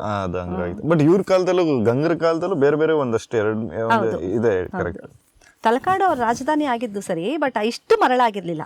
ಮಾಧವ ಮಂತ್ರಿ ಅಣೆಕಟ್ಟನ್ನ ನಿರ್ಮಾಣ ಮಾಡಿದ ನಂತರನೇ ತಲಕಾಡು ಫುಲ್ ಮರಳು ಶೇಖರ ಆಗೋದಕ್ಕೆ ಶುರುವಾಗಿದ್ದು. ಹಾಗೇನೆ ಅಣೆಕಟ್ಟಿನ ಬಗ್ಗೆ ಹೇಳಬೇಕಾದ್ರೆ 7-8ನೇ ಶತಮಾನದಲ್ಲೇ ತಮಿಳುನಾಡಲ್ಲೂ ಕೂಡ ಕಾವೇರಿ ನದಿಗೆ ಒಂದು ಅಣೆಕಟ್ಟನ್ನ ಚೋಳರ ಕಾಲದಲ್ಲಿ ನಿರ್ಮಾಣ ಆಗುತ್ತೆ. ಚೋಳರ ಕಾಲದಲ್ಲಿ ನಿರ್ಮಾಣವಾದ ಅಣೆಕಟ್ಟು ಇವತ್ತಿಗೂ ಕೂಡ ಇದೆ. ಸುಮಾರು 1000 ವರ್ಷ, 1200 ವರ್ಷಗಳ ಮೇಲಾಗಿದೆ ಅಣೆಕಟ್ಟು ನಿರ್ಮಾಣ ಮಾಡಿ. ಅಣೆಕಟ್ಟು ಇವತ್ತಿಗೂ ಕೂಡ ಚೆನ್ನಾಗಿ ಕೆಲಸ ಮಾಡ್ತಾ ಇದೆ. ಅಂದ್ರೆ ಕಾವೇರಿ ನದಿಗೆ ಕರ್ನಾಟಕದ ಅಣೆಕಟ್ಟನ್ನು ಕಟ್ಟಿದಂಗೆ ಅಲ್ಲೂ ಕೂಡ ಅಣೆಕಟ್ಟನ್ನ ಕಟ್ಟಿಕೊಂಡಿರೋದು ಇತಿಹಾಸದ ಕಾಲದಲ್ಲೂ ಕೂಡ ನಾವು ನೋಡಬಹುದು. ಅದೇ ಈಗ ಯಾವುದೋ ಒಂದು ನದಿ ಹಳ್ಳ ಕೊಳ್ಳಗಳಿಗೆ, ಈಗ ಊರಲ್ಲಿ ಯಾವುದೋ ಒಂದು ಜಮೀನ್ ಮಧ್ಯೆ ಹೋಗೋದಕ್ಕೆ ಅವರೊಂದು ಚೆಕ್ ಡ್ಯಾಮ್ ಮಾಡ್ತಾರೆ. ಮುಂದಿನ ಜಮೀನು ನೀವು ಯಾಕೆ ಮಾಡ್ಕೊಂಡೆ ಅನ್ನೋ ಪ್ರಶ್ನೆ ಥರ ಅದು ಕಾಮನ್ ಆಗಿ ಬರುವಂಥದ್ದು. ಬಿಕಾಸ್ ಎಲ್ಲರಿಗೂ ಮೂಲಭೂತವಾಗಿರೋದು ನೀರಿಂದೇ ಪಾಯಿಂಟಲ್ಲಿ ನಡೆಯುತ್ತೆ ಮೋಸ್ಟ್ಲಿ. ನಮ್ಮ ತಮಿಳುನಾಡಿನ ಸಂಘರ್ಷಕ್ಕೆ ಮೂಲ ಕಾರಣ ಅದೇ ಇರುತ್ತೆ. ಅದು ಬ್ರಿಟಿಷರು ನಮಗೆ ಕೊಟ್ಟು ಹೋದ ಕೊಡುಗೆಗಳಲ್ಲಿ ಇದು ಒಂದು.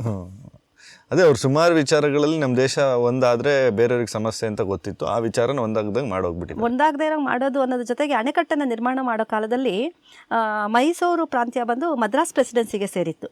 ಮದ್ರಾಸ್ ಪ್ರೆಸಿಡೆನ್ಸಿ ಅವ್ರಿಗೆ ಅನುಕೂಲ ಏನೋ ಅದನ್ನ ತಾನೇ ನೋಡ್ಕೊಳ್ಬೇಕು ಅವರು. ಅವಾಗ ಕರ್ನಾಟಕದ ನೀವೇನ್ ಕಟ್ಟಿ ಖರ್ಚು ಮಾಡಿ ಅವ್ರಿಗೆ ಬೇಕಿತ್ತು ನಮ್ಗೆ ಅನುಕೂಲ ಏನ್ ಬೇಕು ಅನ್ನೋದನ್ನೇ ನೋಡ್ಕೊಂಡು ಹಾಗಾಗಿ ತಮ್ಮ ಅನುಕೂಲಕ್ಕೆ ತಕ್ಕಂತೆ ಒಂದು ನೀತಿ ನಿಯಮಾವಳಿಗಳನ್ನ ಮಾಡಿದ್ರು.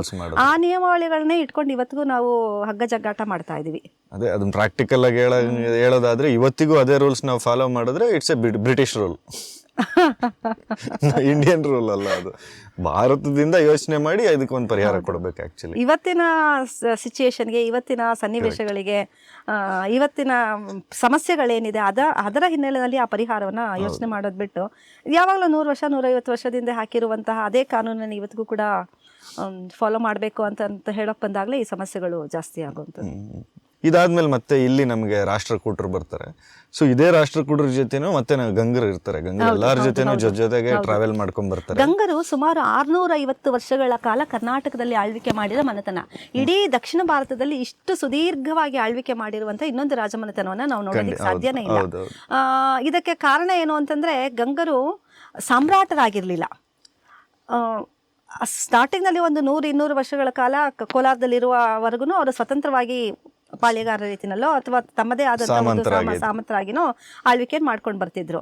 ಅದ್ರ ನಂತರ ಅವರಿಗೆ ಸುತ್ತಮುತ್ತಲಿರುವ ಎಲ್ಲ ರಾಜವಂಶಗಳ ಜೊತೆಗೂ ಕೂಡ ಯಾವುದೋ ಒಂದು ರೀತಿಯಲ್ಲಿ ಅವ್ರನ್ನ ಎದುರಿಸಬೇಕಾಗಿರುವಂಥದ್ದು, ಅವ್ರ ಜೊತೆನಲ್ಲಿ ಯುದ್ಧ ಮಾಡಬೇಕಾಗಿರುವಂಥದ್ದು ಗಂಗರಿಗೆ ಅನಿವಾರ್ಯವಾಗ್ತಾ ಹೋಗುತ್ತೆ. ಅದನ್ನ ಕರೆಕ್ಟಾಗಿ ನಿಭಾಯಿಸ್ಕೊಳ್ತಾ ಕಾಲಕ್ಕೆ ಯಾರ್ಯಾರ ಜೊತೆನಲ್ಲಿ ಯಾವ ರೀತಿ ಸಂಪರ್ಕ ಮಾಡಬೇಕು, ಯುದ್ಧ ಮಾಡಬೇಕಾ, ವೈವಾಹಿಕ ಸಂಪರ್ಕವನ್ನ ಇಟ್ಕೊಳ್ಬೇಕಾ, ಯುದ್ಧ ಮಾಡ್ಬೇಕಾದ್ರೆ ನಾವು ಯಾರ ಬೆಂಬಲವನ್ನ ತೆಗೆದುಕೊಳ್ಬೇಕು, ಇದನ್ನೆಲ್ಲ ಸರಿಯಾಗಿ ತೀರ್ಮಾನವನ್ನ ಮಾಡಿ ಅವರು ಮುನ್ನಡೆಸ್ತಾ ಬಂದಿರೋದ್ರಿಂದ ಸುಮಾರು 650 ವರ್ಷಗಳವರೆಗೂ ಕೂಡ ಅವರು ಅಧಿಕಾರವನ್ನ ಅಥವಾ ಆಳ್ವಿಕೆಯನ್ನು ಮಾಡಿಸೋದಕ್ಕೆ ಸಾಧ್ಯ ಆಗುತ್ತೆ. ಇವತ್ತಿನ ಕರ್ನಾಟಕದ ಒಂದು ನಾನು ಆಗಲೇ ಹೇಳಿದಾಗೆ ಸಾಂಸ್ಕೃತಿಕ ಸ್ಥಿತಿಗತಿಗಳಿಗೆ ಬೇಕಾದಂಥ ಭದ್ರ ಬುನಾದಿ ಆ ಕಾಲದಲ್ಲೇ ನಿರ್ಮಾಣ ಆಗಿದ್ದು. ಲಿಪಿಗಾಗ್ಬೋದು, ಸಂಸ್ಕೃತಿಗಾಗ್ಬೋದು, ದೇವಾಲಯಗಳ ನಿರ್ಮಾಣಕ್ಕಾಗ್ಬೋದು, ಆರ್ಥಿಕ ಉನ್ನತಿಗಾಗ್ಬೋದು, ಎಲ್ಲದಕ್ಕೂ ಕೂಡ ಯಾಕಂದರೆ ಇಷ್ಟು ಸುದೀರ್ಘವಾಗಿ ಒಂದೇ ರಾಜಮನೆತನ ಇರಬೇಕಾದ್ರೆ ಅವ್ರು ಏನು ಬೇಕಾದರೂ ಅದರಲ್ಲಿ ನಿರ್ಣಯವನ್ನು ತೆಗೆದುಕೊಂಡು ಜಾರಿಗೆ ತರುವಂಥ ಅವಕಾಶಗಳು ಅವ್ರಿಗೆ ಸಿಗ್ತಾ ಹೋಗುತ್ತೆ. ಮತ್ತು ಗಂಗರಲ್ಲಿದ್ದಂಥ ಕೆಲವು ಅರಸರು, ಒಂದು 2-3 ಅರಸರು 50 ವರ್ಷಗಳಿಂದ ಅವಿನೀತ, ದುರ್ವಿನೀತ, ಇವ್ರುಗಳೆಲ್ಲ 50 ವರ್ಷಗಳಿಂತ ಹೆಚ್ಚು ದೀರ್ಘಾವಧಿ ಶ್ರೀಪುರುಷ 65 ವರ್ಷ ಇರ್ತಾನೆ, 65 ವರ್ಷ ಇರ್ತಾನೆ. ಇಷ್ಟು ಸುದೀರ್ಘಾವಧಿಯಲ್ಲಿ ಒಬ್ಬನೇ ರಾಜ ಇದ್ದಾಗ ಅವನ ಕನಸುಗಳೇನಿದೆ, ನನ್ನ ರಾಜ್ಯವನ್ನ ನಾನು ಹೆಂಗೆಲ್ಲ ಬದಲಾಯಿಸಬೇಕು ಅಂತ ಅಂದ್ಕೊಂಡಿರ್ತಾನೆ, ಅದನ್ನೆಲ್ಲ ಮಾಡೋದಕ್ಕೆ ಅವರಿಗೆ ಅವಕಾಶಗಳು ಸಿಗ್ತಾ ಹೋಗುತ್ತೆ. ಆಕ್ಚುಲಿ ನಾವು ಗಂಗರು ಮತ್ತೆ ಕದಂಬರದ ಇತಿಹಾಸ ನಮ್ಮ ಕನ್ನಡದಲ್ಲಿ ಮೊದಲನೇ ಶುರುವಾದ ಕನ್ನಡದ ಇತಿಹಾಸ ಅಂತ ನಾವು ಏನು ಹೇಳ್ತೀವಿ, ಕನ್ನಡ ಸಾಮ್ರಾಜ್ಯಗಳು ಉದಯ ಆಗಿದ್ದ ಕಾಲಘಟ್ಟ, ಇದೇ ಕಾಲಘಟ್ಟಕ್ಕೆ ನಾವು ಹೋದ್ರೆ ಹೆಚ್ಚು ಕಡಿಮೆ ತಮಿಳ್ನಾಡಿನ ಇತಿಹಾಸ ನೋಡಿದ್ರೆ ಒಂದು 3ರಿಂದ 6ನೇ ಶತಮಾನದವರೆಗೂ ಅವರು ಡಾರ್ಕ್ ಶೇಡ್, ನಮ್ದು ಕಲಾಬ್ರಾಸ್ ಅಂತ ಒಂದು ಡೈನೆಸ್ಟಿ ಅಂತಾನೇನೋ ಕರ್ಕೊಂಡು ಅವ್ರು ಹೇಳ್ತಾರೆ. ಅಂದ್ರೆ ಅಲ್ಲಿ ಇತಿಹಾಸನೇ ಇಲ್ಲ ಅನ್ನೋ ಥರ. ಅಶೋಕ ಕ್ರಿಸ್ತಪೂರ್ವದ ಕಾಲದಲ್ಲಿ ಅಥವಾ ಮೌರ್ಯರ ಕಾಲ ಇತ್ತಲ್ಲ, ಹೆಚ್ಚು ಕಡಿಮೆ ಅದೇ ಕಾಲದಲ್ಲೇ ತಮಿಳುನಾಡಿನಲ್ಲಿ ಚೋಳರ ಸಾಮ್ರಾಜ್ಯ ಇತ್ತು ಅಂತ ಹೇಳ್ತಾರೆ. ಅಶೋಕನ ಡೆಹ್ರಾಡೂನಿನಲ್ಲಿ ದೊರೆತಿರುವಂತಹ ಒಂದು ಶಾಸನದಲ್ಲಿ ಕೂಡ ಚೋಳ ವಂಶದ ಉಲ್ಲೇಖ ಬರುತ್ತೆ. ಶಾತವಾಹನರು ಮತ್ತು ಮೌರ್ಯ ನಂತರ ಶಾತವಾಹನರು ಬರ್ತಾರಲ್ಲ, ಈ ಕಾಲದಲ್ಲಿ ದಕ್ಷಿಣ ಭಾರತದಲ್ಲಿದ್ದಂಥ ಒಂದು ಪ್ರಬಲವಾದ ಅರಸುಮನೆತನ ಅಂತ ಚೋಳ ಅರಸುಮನೆತನ ಗುರುತಿಸ್ತಾರೆ. ಆ ಕಾಲದ ಚೋಳರನ್ನ ಆರಂಭ ಕಾಲದ ಚೋಳರು ಅಂತ ಕರೀತಾರೆ. ಇವರ ಕಾಲ ಅದೇ ಕ್ರಿಸ್ತಪೂರ್ವ 1ನೇ ಶತಮಾನದಿಂದ ಕ್ರಿಸ್ತಶಕ 3-4ನೇ ಶತಮಾನದವರೆಗೂ 3 ಅಥವಾ 4ನೇ ಶತಮಾನದವರೆಗೂ ಕೂಡ ಗುರುತಿಸ್ತಾರೆ. ಈ ಕಾಲದ ಚೋಳರನ್ನ ಆರಂಭ ಕಾಲದ ಚೋಳರು ಅಂತಾರೆ. ಇವರ ಕಾಲದಲ್ಲೇನೆ ಸಂಗಮ್ ಸಾಹಿತ್ಯ ಕೂಡ ರಚನೆ ಆಗಿರುವಂಥದ್ದು, ತಮಿಳಿನ ಪ್ರಖ್ಯಾತವಾದಂಥ ಸಾಹಿತ್ಯ ಅಂತ ಹೇಳುವಂಥದ್ದು. ಆಮೇಲೆ ತಮಿಳಿನ 2 ಮಹಾಕಾವ್ಯಗಳು ಶಿಲಪ್ಪದಿಕಾರಂ ಮತ್ತು ಮಣಿಮೇಕಲೆ ಕೂಡ ಸಂಗಮ ಅವಧಿಯ ಕಡೆ ಪೀರಿಯಡ್ ಅಲ್ಲಿ ಬರುವಂಥದ್ದು, ಶಿಲಪ್ಪದಿಕಾರಂ ಮತ್ತು ಮಣಿಮೇಕಲೆ ಕಾವ್ಯಗಳು. ಇದರ ನಂತರ ಸುಮಾರು ಒಂದು 100-200 ವರ್ಷಗಳ ಕಾಲ ತಮಿಳುನಾಡಿನ ಯಾವುದೇ ಇತಿಹಾಸವೂ ನಮಗೆ ಸಿಗೋದಿಲ್ಲ. ದಕ್ಷಿಣ ಭಾರತದಲ್ಲಿ ಮೌರ್ಯರ ಈಕ್ವಲ್ ಆಗಿದ್ದಂಥ ಒಂದು ರಾಜವಂಶ ಒಂದು 100-200 ವರ್ಷಗಳ ಕಾಲ ಅದರ ನಂತರ ಏನೂ ನಮಗೆ ಗೊತ್ತಾಗದೇ ಇಲ್ಲ. ಅದನ್ನೇ ಕತ್ತಲೆ ಯುಗ ಅಂತ ಕರೀತಾರೆ. ಆ ಕಾಲದ ಯಾವುದೇ ಶಾಸನಗಳು ಸಿಗೋದಿಲ್ಲ, ಸಾಹಿತ್ಯ ಕೃತಿಗಳು ಸಿಗೋದಿಲ್ಲ, ಯಾವುದೇ ದಾಖಲೆಗಳು ಕೂಡ ಸಿಗೋದಿಲ್ಲ. ಯಾವ ಕಾರಣದಿಂದ ಏನು ಸಿಗ್ತಾ ಇಲ್ಲ ಅಂತದ್ದು ಗೊತ್ತಿಲ್ಲ. ಬಹುಶಃ ಶಾಸನಗಳು ಯಾವುದು ನಿರ್ಮಾಣ ಆಗದೇ ಇರಬಹುದು, ಅಥವಾ ಆ ಕಾಲದ ರಚನೆ ಆಗಿರುವಂತಹ ಸಾಹಿತ್ಯ ಕೃತಿಗಳು ನಾಶವಾಗಿರಬಹುದು. ರೀಸನ್ ಏನು ಅನ್ನೋದು ಗೊತ್ತಿಲ್ಲ. ಒಂದು 100-200 ವರ್ಷಗಳ ಕಾಲ ತಮಿಳುನಾಡಿನ ಯಾವುದೇ ಇತಿಹಾಸ ಸಿಗೋದಿಲ್ಲ. ನಂತರ ಮತ್ತೆ ಆರಂಭವಾಗುತ್ತೆ. ನಾವು ರಫ್ ಆಗಿ ಅದಕ್ಕೆ ಲೆಕ್ಕ ಹಾಕಿದ್ರು ಈ ಕದಂಬರು ಪಲ್ಲವರನ್ನ ಸೋಲ್ಸಿದ ನೆಕ್ಸ್ಟ್ ಕದಂಬರು ಇರೋವರೆಗೂ ತಮಿಳ್ನಾಡಿನ ಟೈಮ್ ಲೈನಲ್ಲೆಲ್ಲ ಪೂರ್ತಿ ಅದೇ ಕಾಲಘಟ್ಟ, ಅದು ಡಾರ್ಕ್ ಶೇಡ್. ಕಾದಂಬರಿ ಎಂಡ್ ಆಗೋವರೆಗೂ ಡಾರ್ಕ್ ಶೇಡಲ್ಲೇ ಇದೆ ಅನ್ನೋ ಥರನೇ ಬರುತ್ತೆ ಅದು. ಇಲ್ಲ, ಅದು ಅದಕ್ಕೆ ರೀಸನ್ Link ಕದಂಬರು ಅಂತ ಮಾಡಕ್ಕಾಗಲ್ಲ. ಹೇಳೋಕ್ಕಾಗಲ್ಲ. ಲಿಂಕ್ ಮಾಡೋ ಕದಂಬರು ಅಥವಾ ಗಂಗರು ಅದಕ್ಕೆ ಕಾರಣ ಅಂತ ಹೇಳೋಕ್ಕಾಗಲ್ಲ. ಯಾವುದೇ ಮಾಹಿತಿಗಳು ಸಿಕ್ಕಿಲ್ಲ ಅನ್ನೋ ಕಾರಣದಿಂದ ಹಾಗೆ ಹೇಳ್ತಾ ಬರ್ತಾರೆ. ಹ್ಮ್ ಹ್ಮ್ ಹ್ಮ್ ಹ್ಮ್